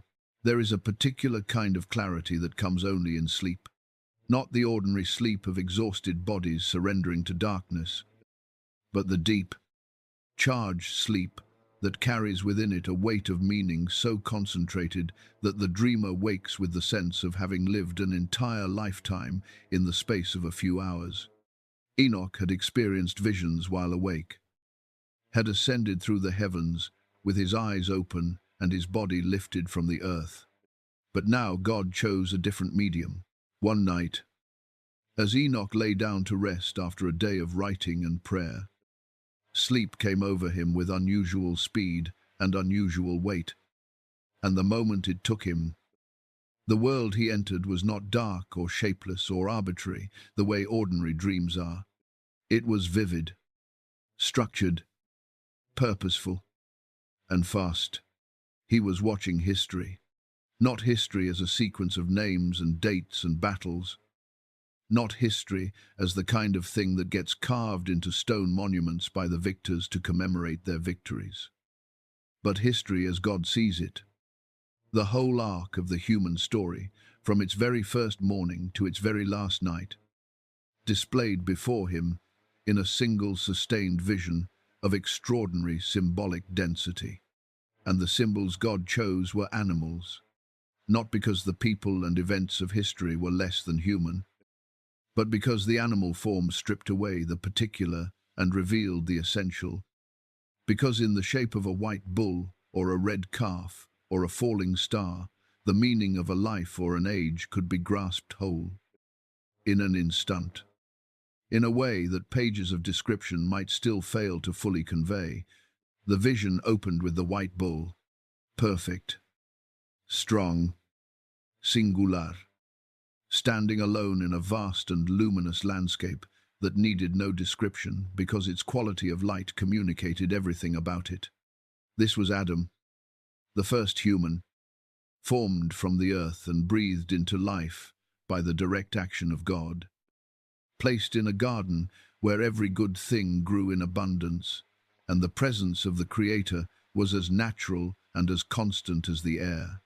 From the side of the white bull came a heifer, pure and gentle, Eve, formed from Adam, bone of his bone and flesh of his flesh, the completion of the image of God in humanity. They stood together in the light, and the garden around them was so fully itself, so completely what it had been made to be, that even watching it in a vision at a distance of thousands of years, Enoch felt the ache of what had been lost.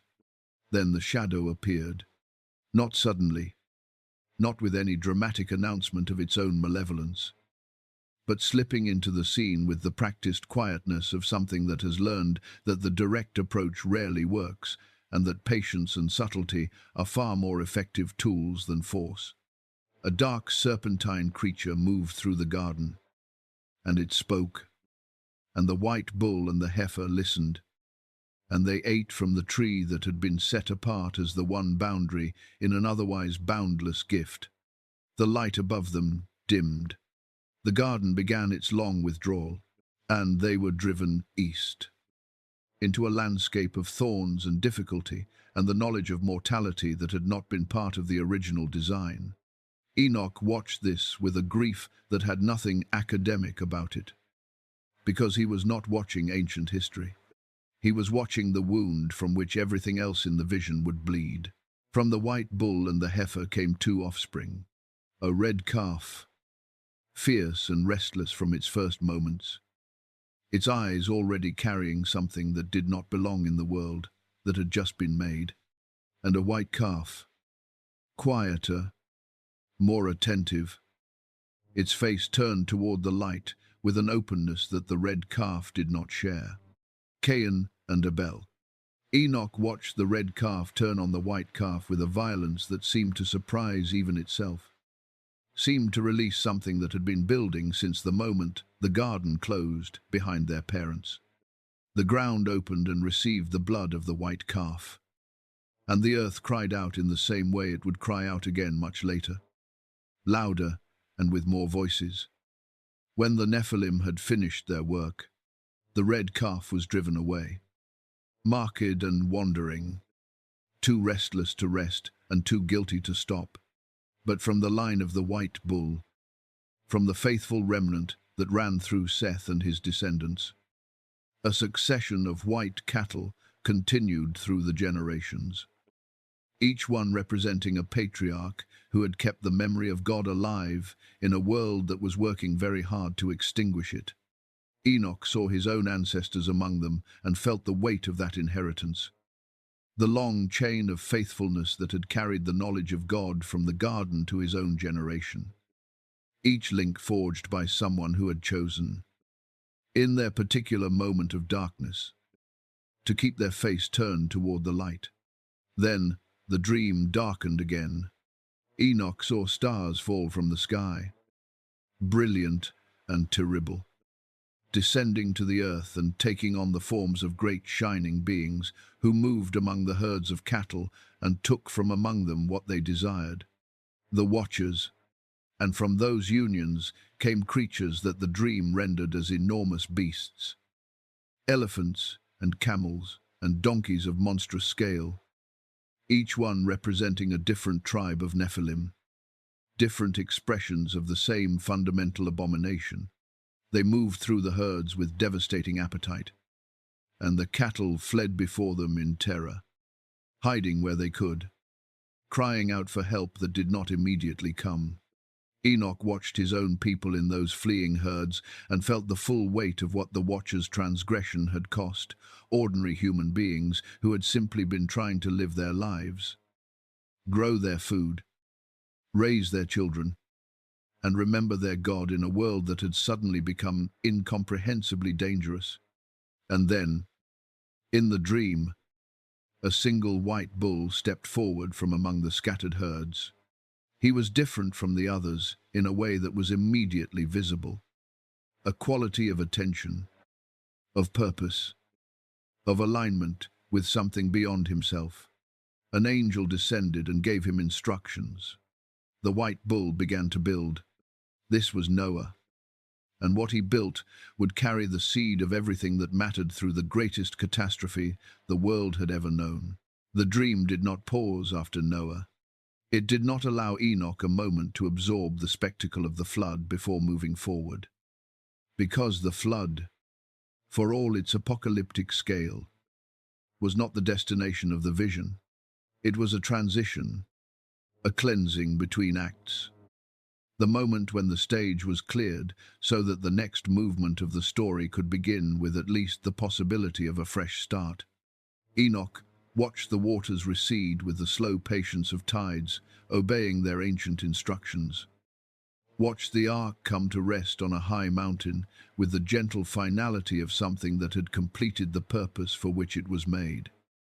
And watched Noah step out onto the washed earth with 3 sons behind him, 3 white bulls, strong and distinct, each one carrying in their bearing the particular character that would define the civilizations that descended from them.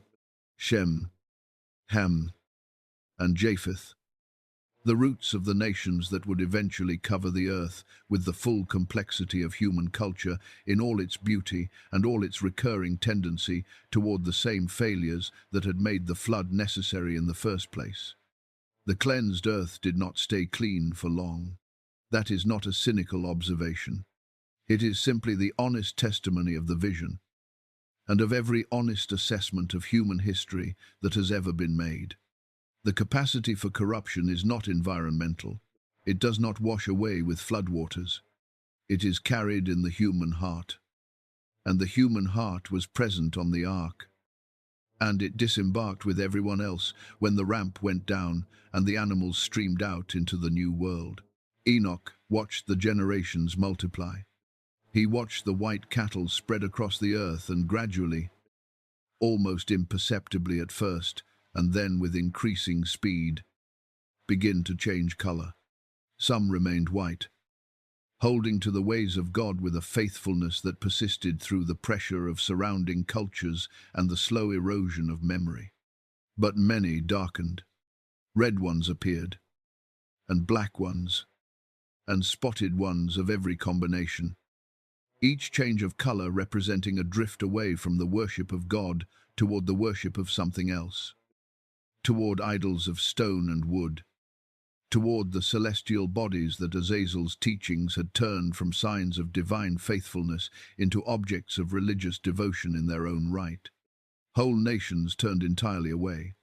The knowledge of God, which had been carried through the flood by Noah and passed down through his sons, became in most of the world a distant rumor, a cultural memory too faint to generate any actual change in behavior or orientation. And then, in the dream, something happened that shifted the entire trajectory of the vision. Enoch saw a white bull standing alone in the middle of a great herd of colored cattle. This bull was not merely white. It was set apart in a way that went beyond color, carrying in its bearing the quality of someone who has heard a voice that no one else in the vicinity can hear and has made the life-altering decision to follow it regardless of where it leads. This was Abraham, and from Abraham, everything changed. The angel of God appeared to this solitary white bull and spoke to him.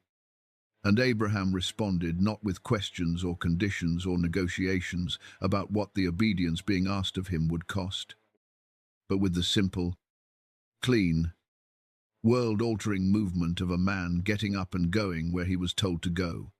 From Abraham came Isaac, and from Isaac came Jacob, and from Jacob came the 12 sons who became the 12 tribes of Israel, each one a white bull carrying forward the covenant that God had made with their great-grandfather on a night when the stars were too numerous to count, and the promise being made was as large as all of them together. Enoch watched the tribes go down into Egypt. He watched them multiply in that foreign land until they were numerous enough to become a threat to the people who had once welcomed them.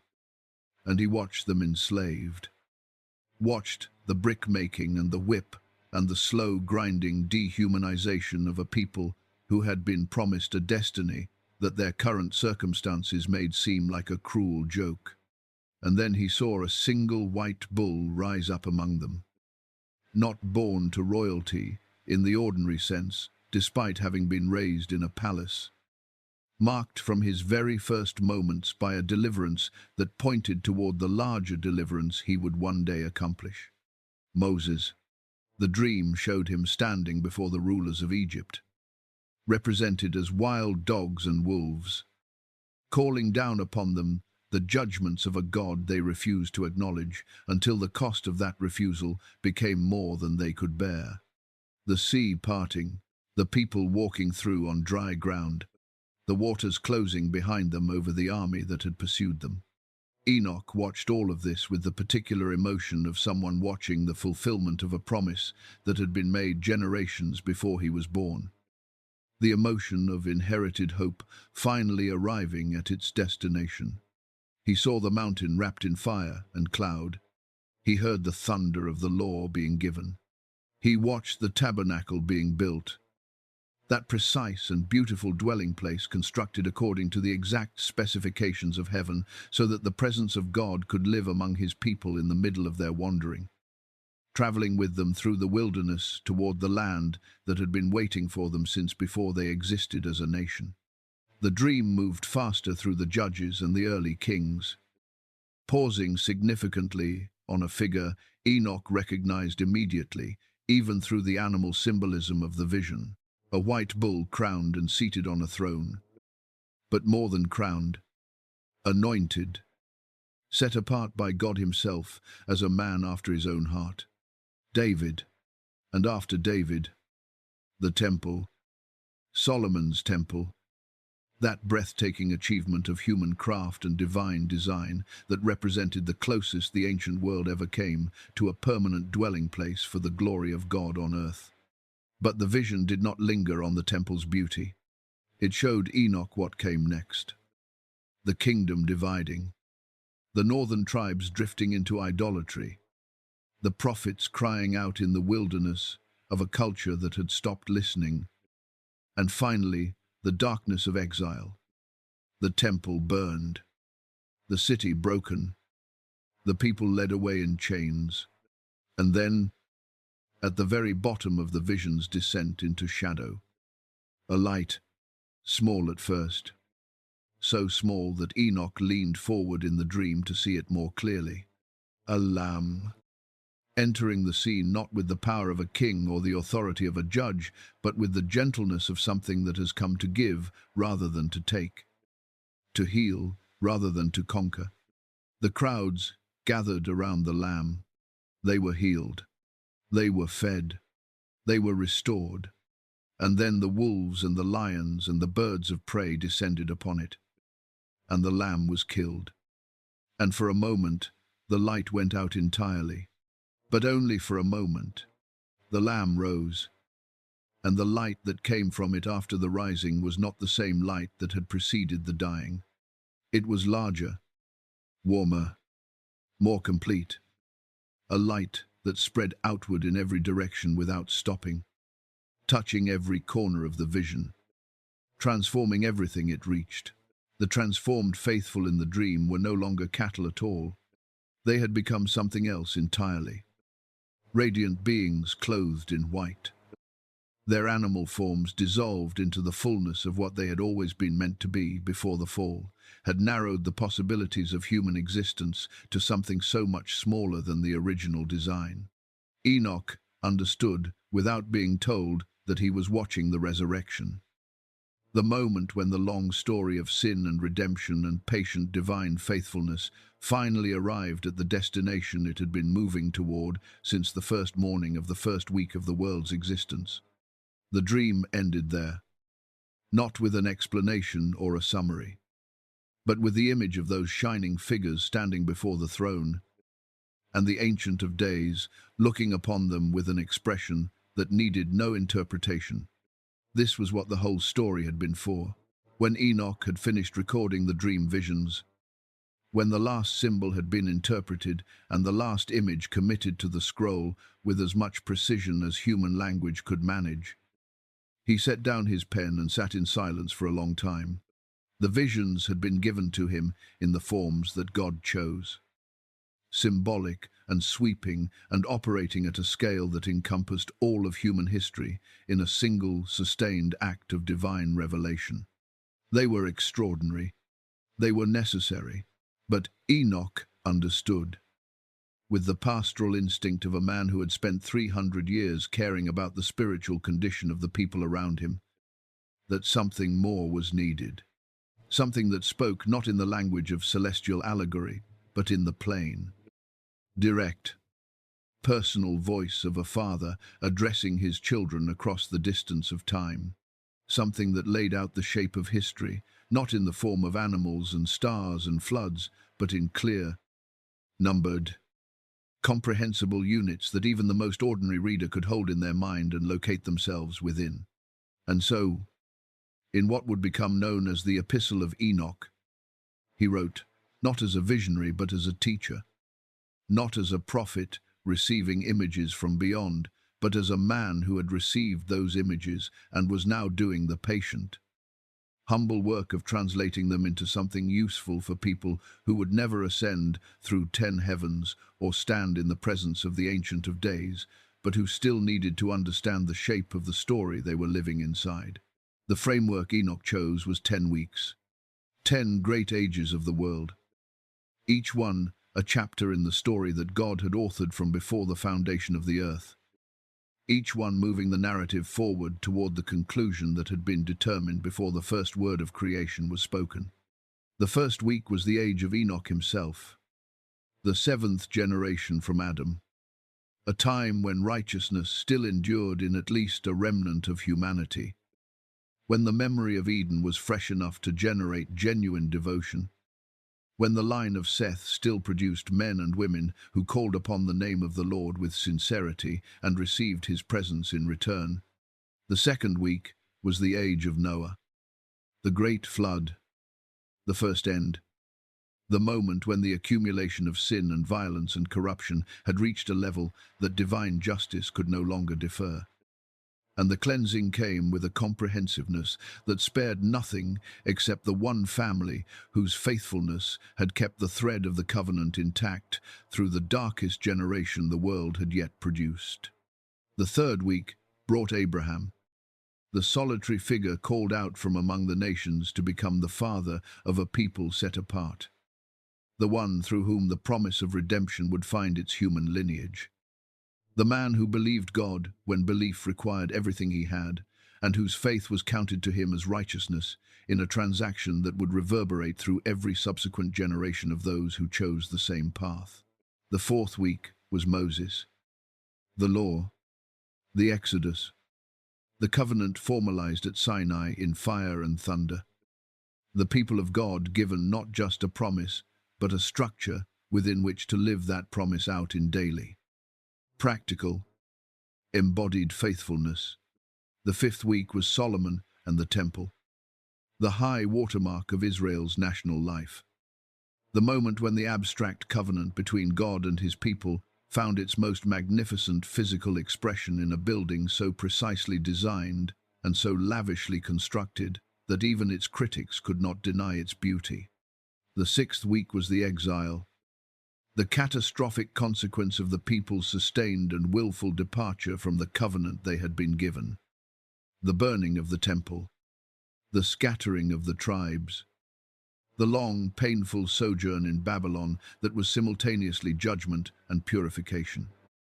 Simultaneously, the consequence of faithlessness and the crucible in which a deeper and more personal faith was being forged in the remnant who refused to let go of God even in a foreign land. The seventh week was the return, the rebuilding of the temple, the restoration of Jerusalem, but also the troubling persistence of corruption even among those who had survived the exile and come back. The realization that external restoration does not automatically produce internal renewal, that you can rebuild the walls and relight the lamps, and still have a heart that has not fully returned to the God whose house you are so carefully reconstructing. These 7 weeks covered the history that had already unfolded by Enoch's telling.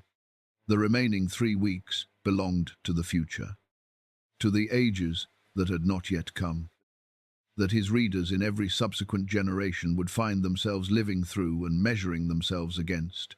The 8th week was the age of the Messiah's coming, the time when righteousness would be given a sword of judgment, when the faithful would inherit houses of glory, when the kingdom of God would be established not by military conquest but by the quiet, irresistible power of love given freely and received by those whose hearts were open to it.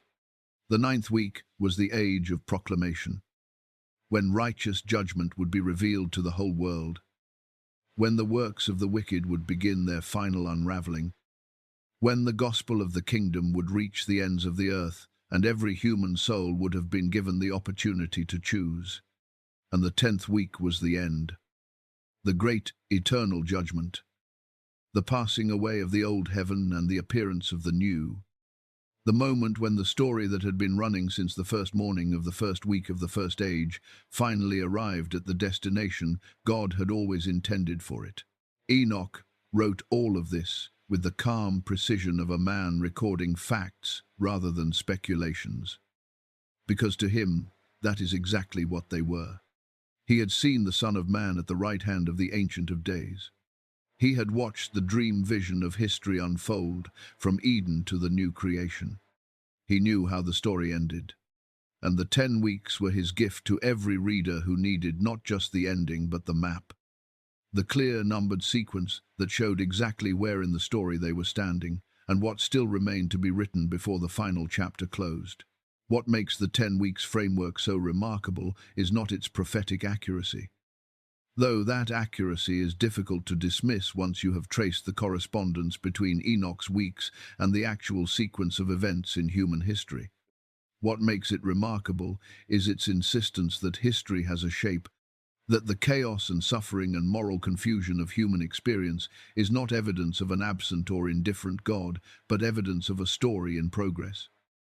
A story with a beginning that was good, and an ending that will be good, and a middle that is hard, precisely because the middle of every worthwhile story is where the conflict lives.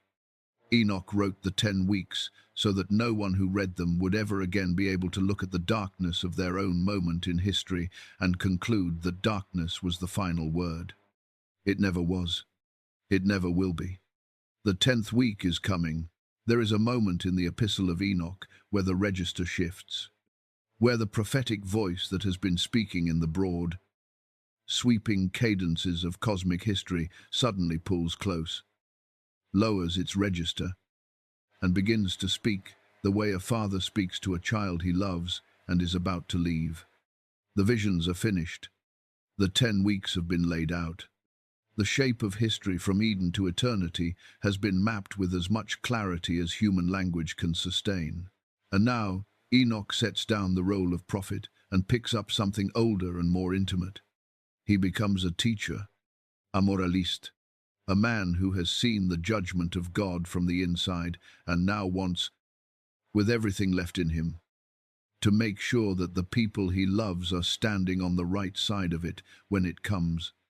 What follows in the epistle is a series of direct moral addresses, warnings and blessings, woes and beatitudes, spoken not to angels or to history or to the abstract sweep of coming ages, but to specific kinds of people doing specific kinds of things that Enoch has seen lead.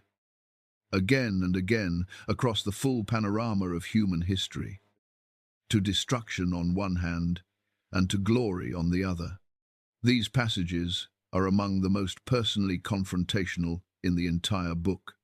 They do not allow the reader to remain a comfortable spectator of ancient events. They reach across the centuries with a specificity that feels less like historical document and more like a letter that somehow knew your address.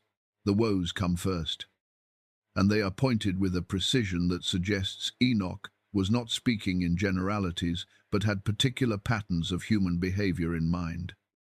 patterns he had observed in his own generation, and patterns he had been shown recurring throughout all the generations his visions had revealed to him. Woe to those who build their houses with sin, he writes, meaning those who construct their security, their comfort, their social standing on foundations of injustice, who acquire what they have through exploitation and then live inside it as though the method of acquisition has no bearing on the quality of what was acquired. Woe to those who accumulate gold and silver through unjust means and say in their hearts that they have become very rich and have acquired everything they desired. There is a particular kind of spiritual blindness that accompanies great wealth obtained without integrity. A blindness so complete that the person suffering from it genuinely cannot understand why the abundance surrounding them does not produce the contentment it was supposed to produce. Why the thing they sacrificed everything to obtain feels, once obtained, strangely hollow. Enoch had watched this pattern play out from the earliest generations of human civilization. They had seen it in the cities of Cain's descendants, and in the courts of kings, and in the behavior of merchants and landowners who had learned to treat other human beings as instruments of their own accumulation rather than as image-bearers of the God who made them all. The woe he pronounces is not a curse. It is a diagnosis, a clear-eyed identification of the spiritual condition that the behavior produces and the consequence that the condition inevitably generates. He warns against the oppression of the poor with a heat and a specificity that makes these passages feel urgently contemporary. Woe to you who devour the finest of the wheat and drink the best of the water and trample upon the humble through your power. Woe to you who build your houses through the labor of others and pay them nothing, who look at a man who has worked himself to exhaustion in your service and feel nothing except satisfaction that your interests have been advanced. The Book of Enoch was written in a world where the gap between the powerful and the powerless was as absolute as any the modern world has produced, where debt slavery was common, where the legal systems existed primarily to protect the interests of those who had enough resources to influence them, where the widow and the orphan and the stranger had no practical recourse against the powerful except the appeal to a God who the powerful had largely decided was not paying close enough attention to concern himself with their business practices. Enoch speaks into that world with the voice of someone who has stood before the throne and seen exactly how closely God is paying attention, who has watched the books being kept by angels in the second heaven and understands that not a single act of exploitation has gone unrecorded or will go unanswered. The woes are not threats issued by a distant and arbitrary power. They are warnings issued by a man who loves the people he is warning and who wants them, desperately, to change course before the road they are on reaches its destination. He turns then to the blessings, and the contrast in tone is immediate and striking. Where the woes carry a weight of urgency and grief, the blessings carry a quality of deep, steady, unassailable joy. The joy of someone describing a reality they have personally witnessed and are completely confident will come to pass. Blessed are the righteous, he writes. Blessed are those who walk in the path of truth and do not deviate from it when deviation would be easier and more immediately rewarding. Blessed are those who love mercy and extend it to others without calculation, without keeping score, without the quiet expectation of reciprocity that transforms genuine generosity into a sophisticated form of self-interest. Blessed are those who speak truth when lies would protect them, who stand for the vulnerable when standing costs them something, who keep their integrity intact through the slow, patient, daily pressure of a world that rewards compromise and punishes consistency.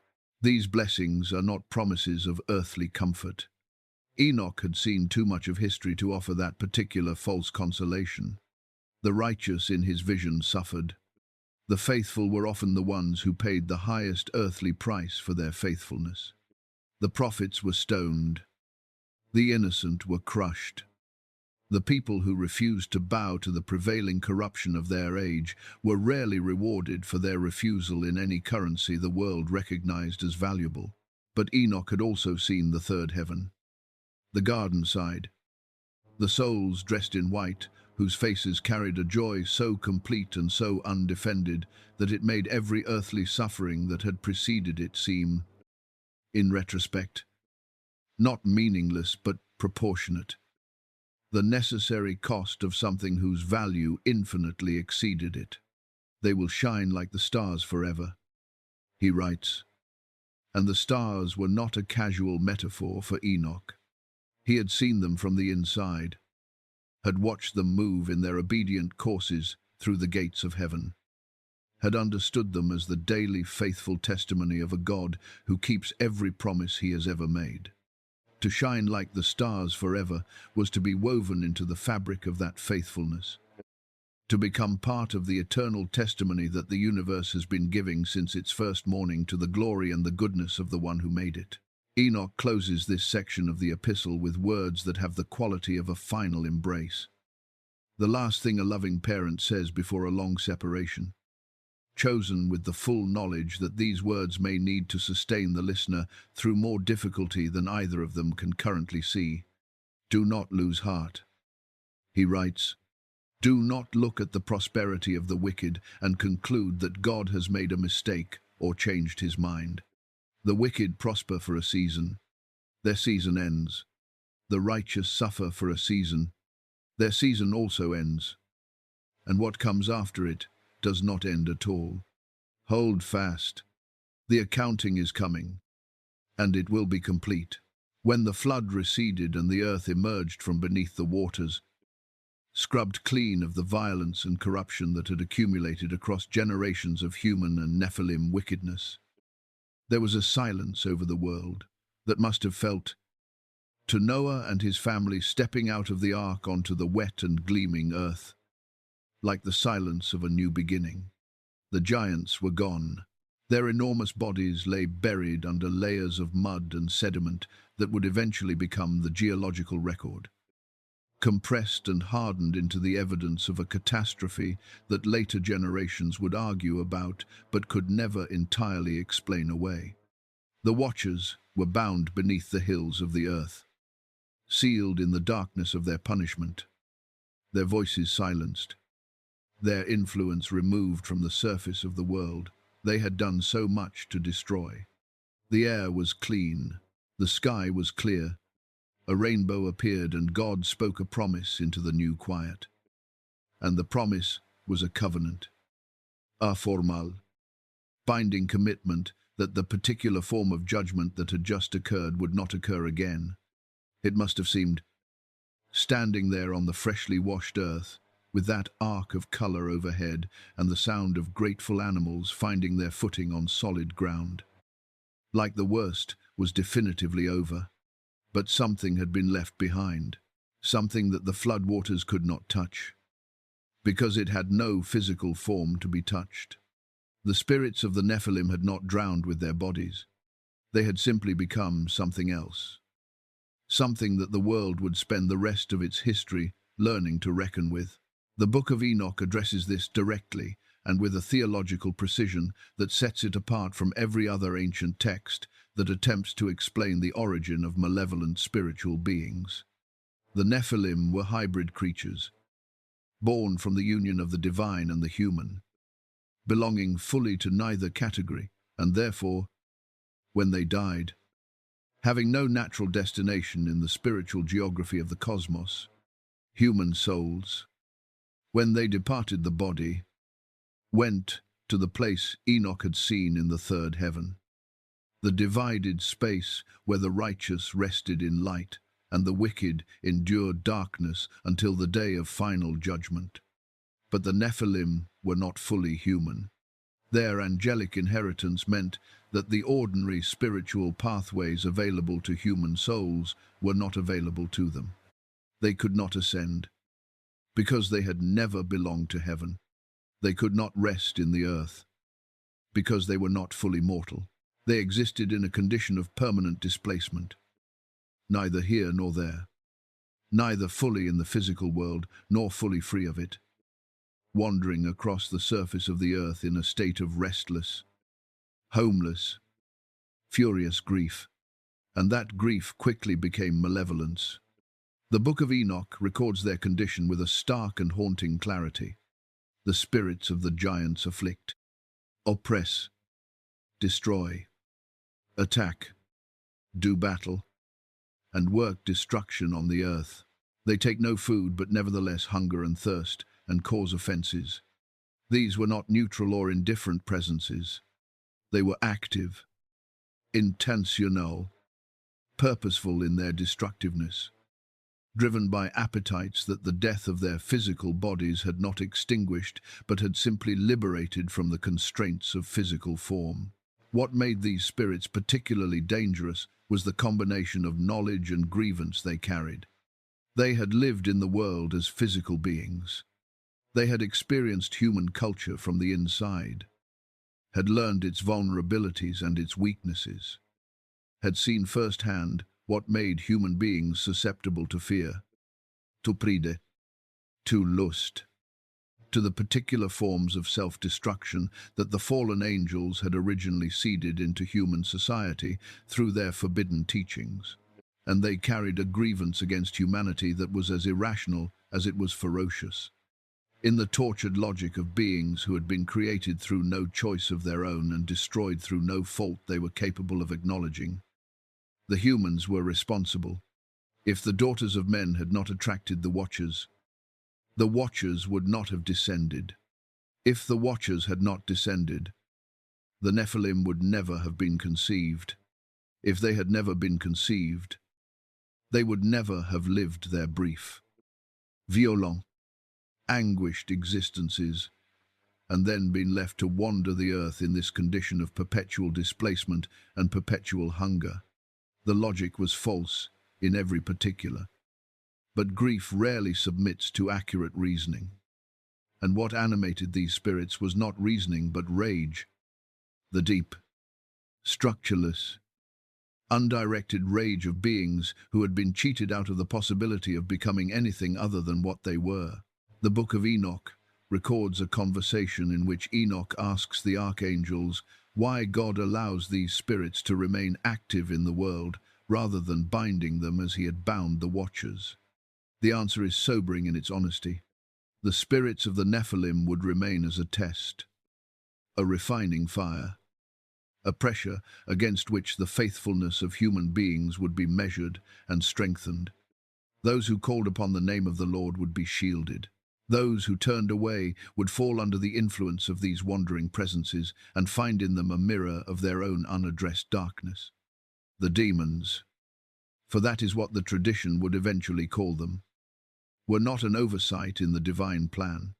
They were a consequence that God had incorporated into his purposes with the same comprehensive wisdom that he brought to every other aspect of creation. The New Testament confirms what the Book of Enoch had recorded thousands of years earlier. When Jesus walked the earth, he encountered these spirits regularly, and they recognized him with a terror and an immediacy that no human observer in the crowd could have understood without the background the Book of Enoch provides. "What do you want with us, Son of the Most High God?" they cried out. "Have you come to torment us before the appointed time?" That phrase, the appointed time, is not a vague reference to some unspecified future reckoning. It is a precise reference to the judgment that Enoch had been shown in his visions. The day when the spirits of the Nephilim would be gathered along with the bound Watchers and cast into the lake of fire. Their wandering finally ended, their hunger finally silenced, their grievance finally resolved in the only way that the justice of God could resolve it. Jesus cast them out of the people they had inhabited and oppressed, not because their final judgment had arrived, but as a preview of it, a sign that the one who would ultimately execute that judgment had arrived in the world, and that the power of these ancient, displaced, furious presences was not absolute. It never had been. The flood had not reached them. but the Son of Man would. And every person who called upon his name stood, as Enoch had promised, under a protection that no wandering spirit of a dead giant could penetrate. There is a day coming that exists outside of time, in the sense that it has been present in the mind of God since before time began. Already determined, already written, already as certain as the rising of the sun that Enoch watched move through the gates of heaven. Every vision Enoch had been given, every journey through the layered heavens, every prophetic dream, every moral warning issued in the epistle, every week of history mapped with such careful precision. All of it was moving toward this single day, with the inevitability of a river moving toward the sea. The day of judgment. Enoch had seen glimpses of it scattered throughout his visions like pieces of a mosaic, each one complete in itself, but pointing toward a larger image that could only be seen when all the pieces were assembled together. Now, in his final and most comprehensive vision, God showed him the whole picture, not fragments, not previews, not symbolic representations filtered through the forms of animals and stars, but the thing itself, laid out before him with a directness and a completeness that left no room for misunderstanding or misinterpretation. Enoch lay beneath the stars on an ordinary night, praying as he always did, when the sky above him did something it had never done before. It did not merely open, as it had opened for his earlier ascents. It was torn. The fabric of the visible heavens was pulled apart from the inside with a violence and a finality that made every previous celestial event Enoch had witnessed seem tentative by comparison. Behind the torn sky was light so absolute that the stars, which Enoch now understood to be among the most glorious objects in the created order, were simply invisible within it, overwhelmed and absorbed into a brightness that made them irrelevant. He was lifted into that brightness and found himself standing in a space that had no dimensions in any sense he could measure. A space that contained everything without being contained by anything. Before him stretched the assembled multitudes of every human soul that had ever drawn breath from the first morning of the world to its last evening. They were not arranged by nation or era or social standing.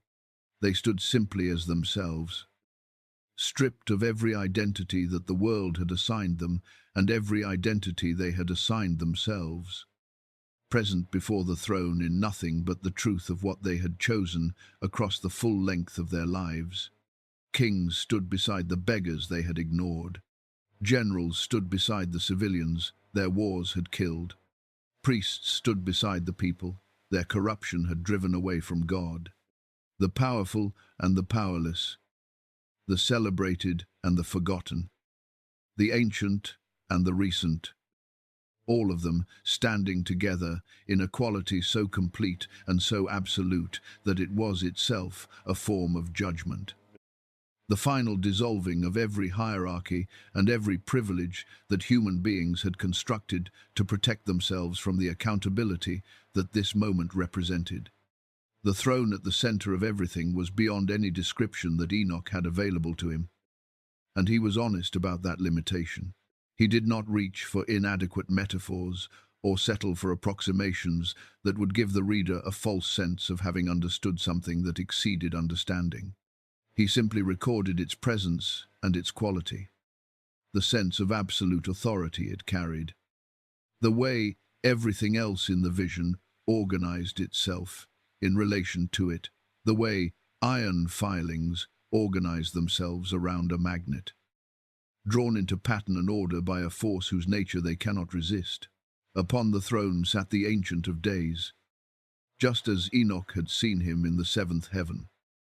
But now, without the intermediary of a guided ascent, without the buffer of angelic escort and gradual preparation, now Enoch stood in the full, unmediated presence of the judgment seat.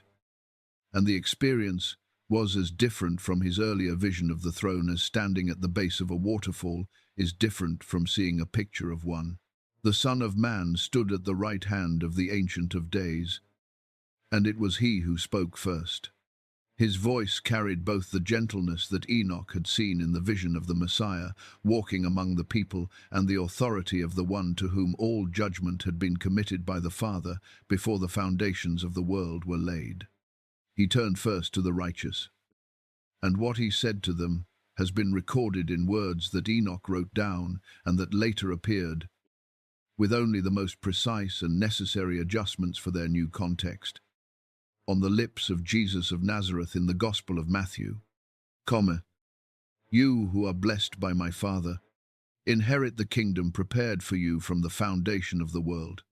The righteous looked at one another with an expression Enoch could only describe as wondering gratitude, the expression of people who had hoped and worked and endured and held on, who had done so without any guarantee that their holding on was making a difference, and who were now learning that every act of faithfulness, every moment of kindness extended to someone who could not repay it, every choice of integrity made in circumstances where compromise would have been invisible and undetectable, had been seen and recorded, and was now being honored with a completeness that far exceeded what any of them had dared to expect. Their robes, which had carried the stains of the world they had lived in, became white as they stood in the light of the throne. Their faces, marked by every year of difficulty their faithfulness had cost them, became radiant. They were not erased or replaced.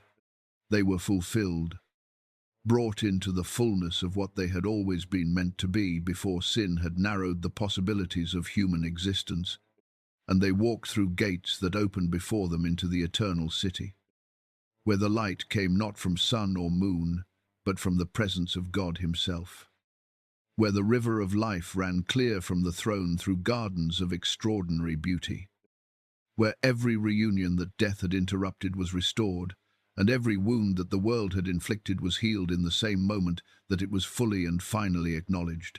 Then the Son of Man turned to the wicked, and the change in atmosphere was immediate and terrible, not because his voice became harsh or his manner became cruel, but because the same light that had glorified the righteous now illuminated the wicked with an equal and equally unsparing completeness. And what it revealed in them was the full record of what they had chosen. Every refusal of mercy, every act of exploitation, every moment of looking at a suffering human being and calculating whether their suffering was useful or inconvenient, every lie told to protect power, every truth suppressed to serve interest. The books of the second heaven, kept by the patient angels Enoch had seen on his ascent, were opened, and nothing was missing. Nothing had faded. Nothing had been subject to the revisionist narratives that the wicked had been constructing about themselves throughout their earthly lives. They had no answer. The Son of Man did not need to condemn them. The record condemned them, and the record was simply what they had made of themselves across the full length of the time they had been given. They were cast into the outer darkness, into the place that Enoch understood was not so much a punishment imposed from outside as the logical destination of lives that had spent their entire duration moving away from the light. Hell was not primarily fire or darkness or pain. Though all of those were present, hell was the complete and permanent absence of God, freely chosen across a lifetime of smaller choices, and now honored with the terrible finality of a God who respects human freedom enough to let people have, forever, exactly what they persistently chose. After the judgment, after the last soul had stood before the throne, and the last page of the last book had been turned, and the verdict had been spoken over every life that had ever been lived, Enoch expected silence. He expected the vision to end the way a story ends, with a period, a final image, a sense of resolution that carries within it the quality of an ending. But what came next was not an ending. It was the most extraordinary beginning he had ever witnessed.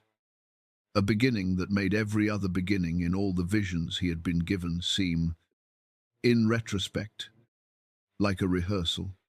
The old earth dissolved before his eyes, not violently, not in the manner of a catastrophic explosion or a sudden dramatic annihilation, but with the steady, purposeful thoroughness of a craftsman melting down a flawed piece of work in order to recast it perfectly. Every impurity rising to the surface and burning away.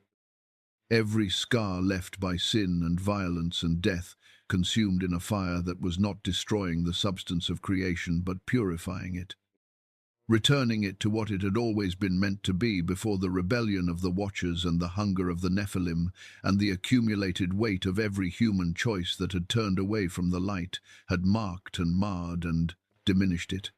The mountains crumbled not because they were being destroyed, but because they were being remade.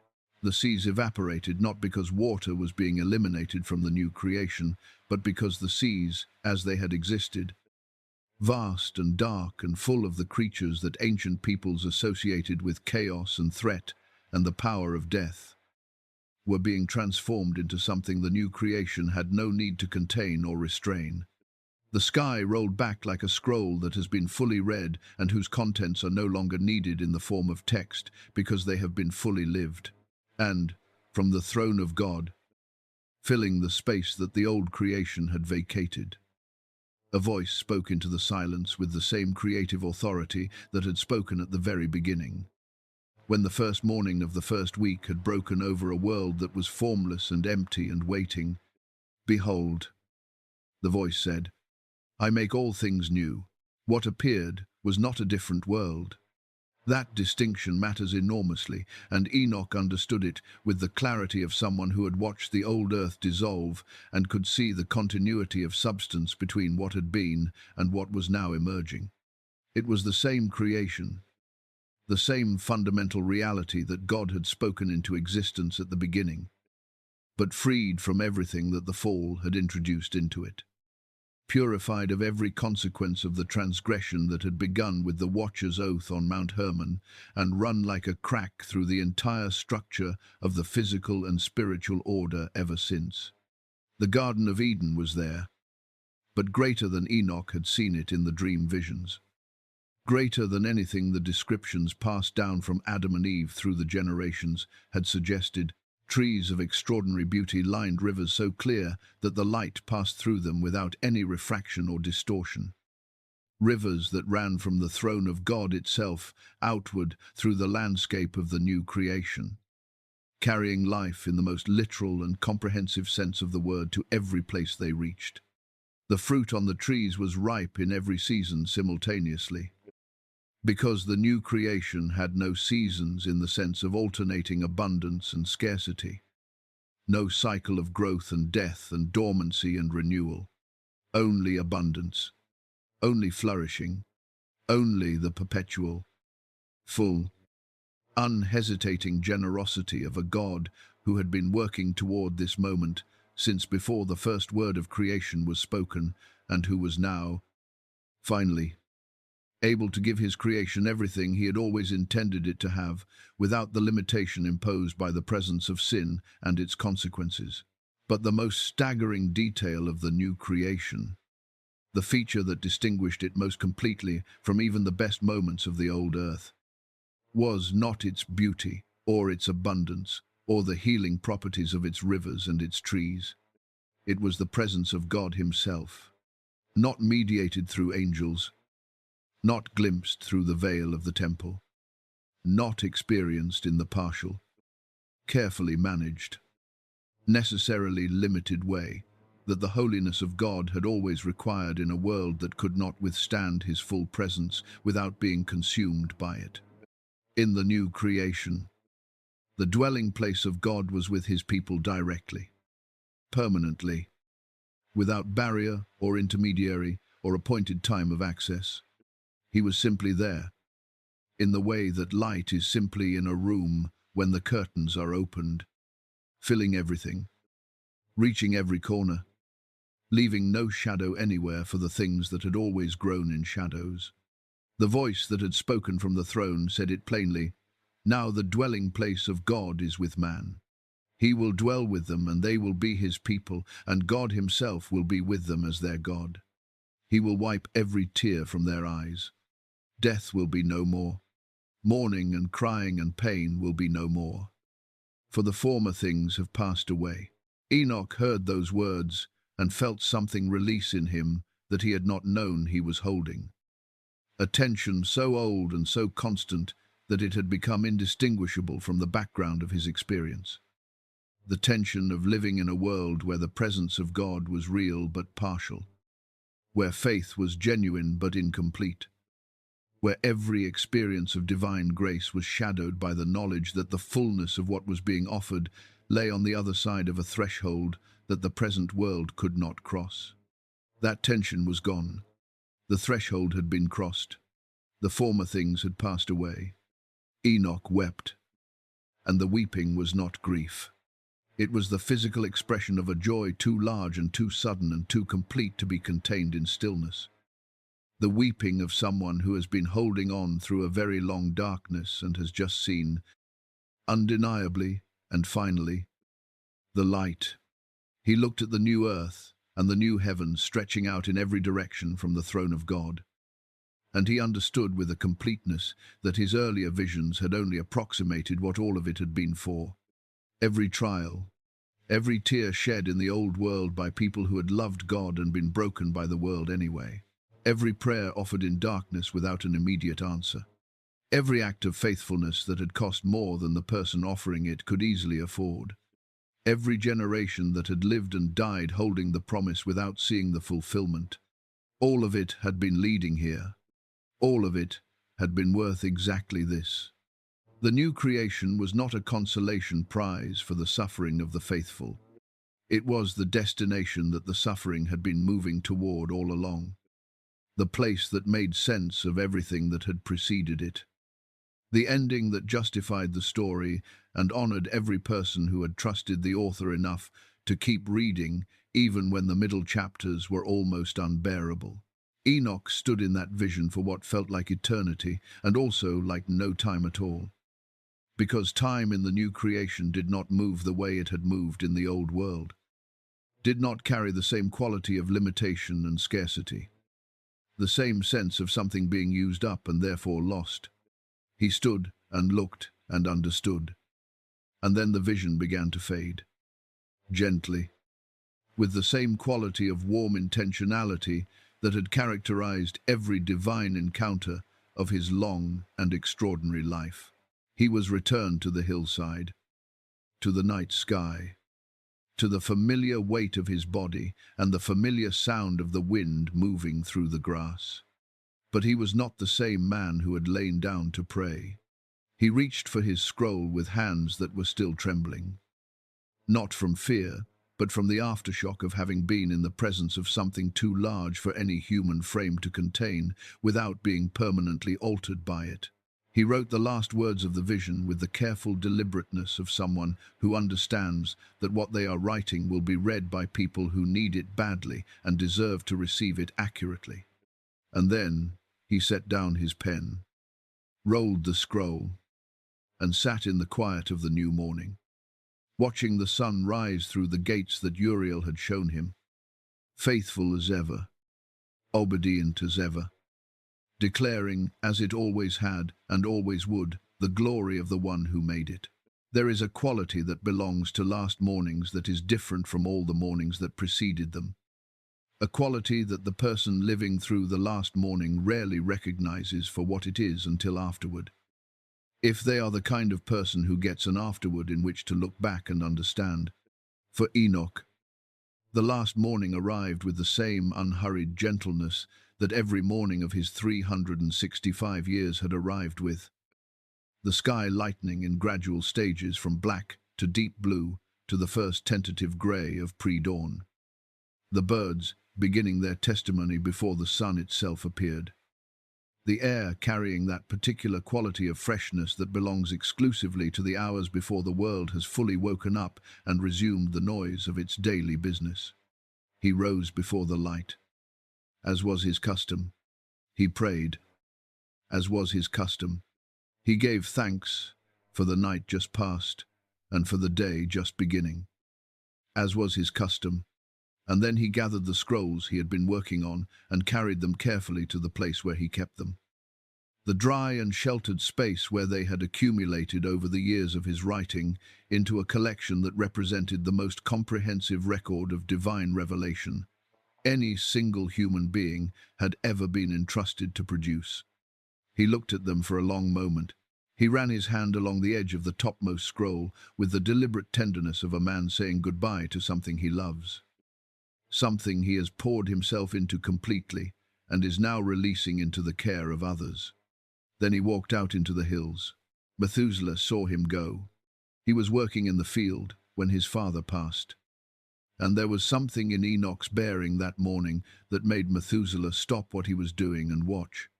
His father walked the way he always walked, steadily, without hurry.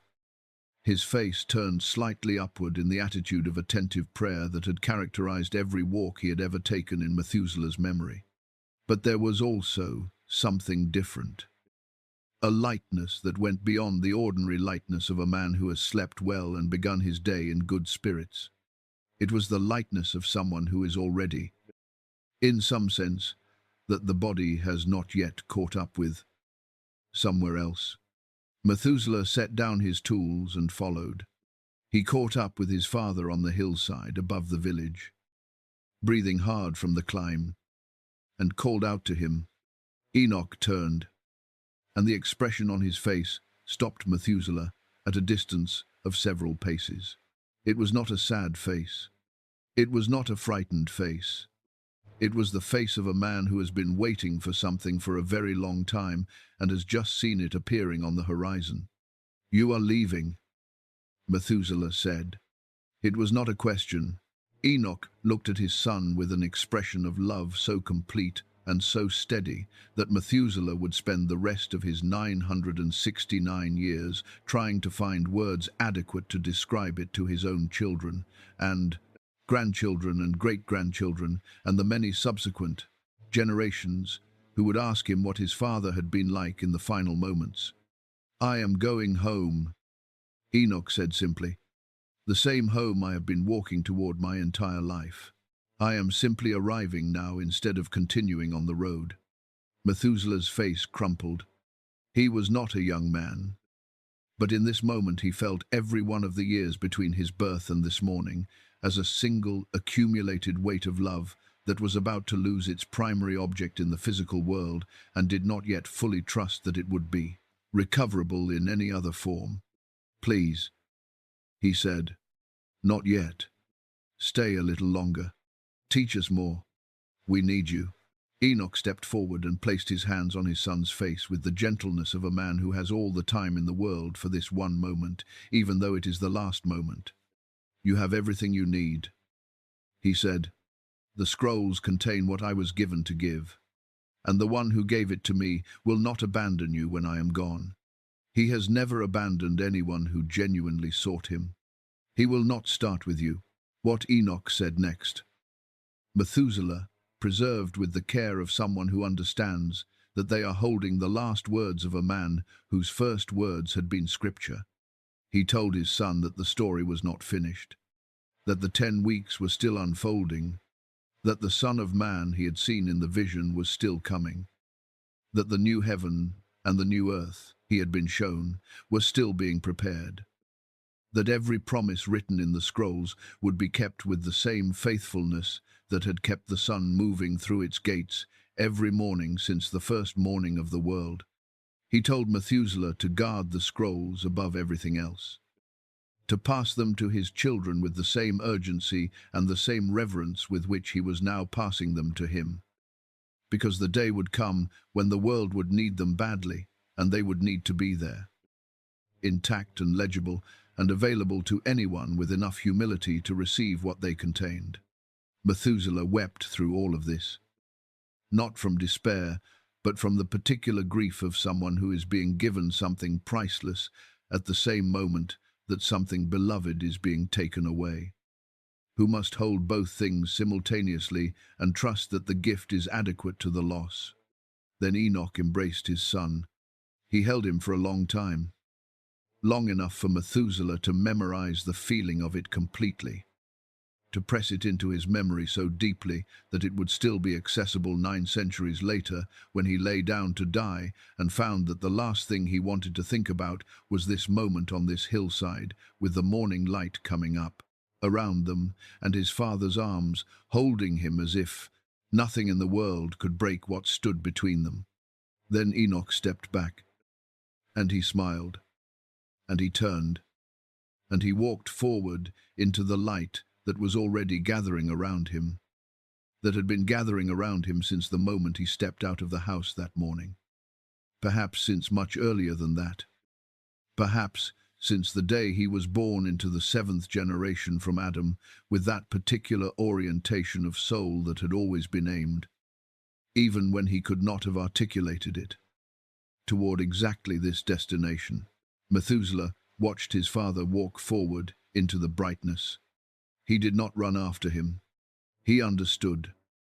In the way that the children of genuine faith often understand the things that matter most without being able to explain how, that what was happening was not a loss to be prevented, but a completion to be witnessed.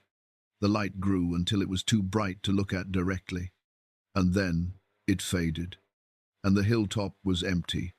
Methuselah stood alone in the morning quiet, and the birds were still singing, and the sun was still rising through the gates that Uriel had shown his father.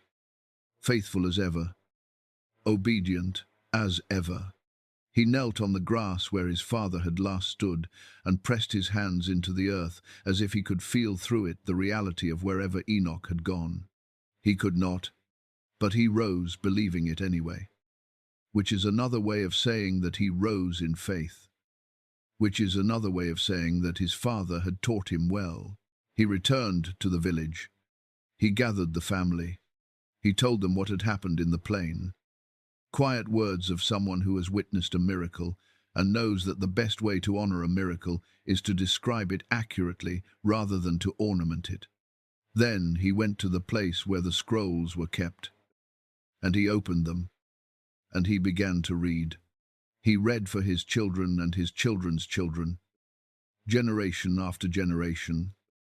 The words of the man who had walked with God.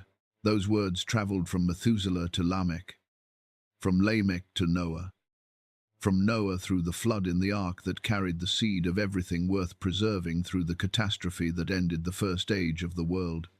They traveled through the centuries of the Second Temple period, copied by faithful hands in the scriptoria of Jerusalem and later in the desert community at Qumran, where the men who preserved the Dead Sea Scrolls understood themselves to be the guardians of a tradition that the mainstream had abandoned, but that the truth had never abandoned. They traveled to Ethiopia, where the ancient church received them not as a curiosity or a controversy, but as scripture, as the living word of the living God, and kept them safe through 15 centuries of Western silence. And now they have traveled here, to this moment, to you, in the quiet of this late hour, carried across the full impossible distance of human time by the same force that carried Enoch himself up that hillside on his last morning. The force of a God who keeps his promises, who remembers what he has spoken, who will not let what matters be lost.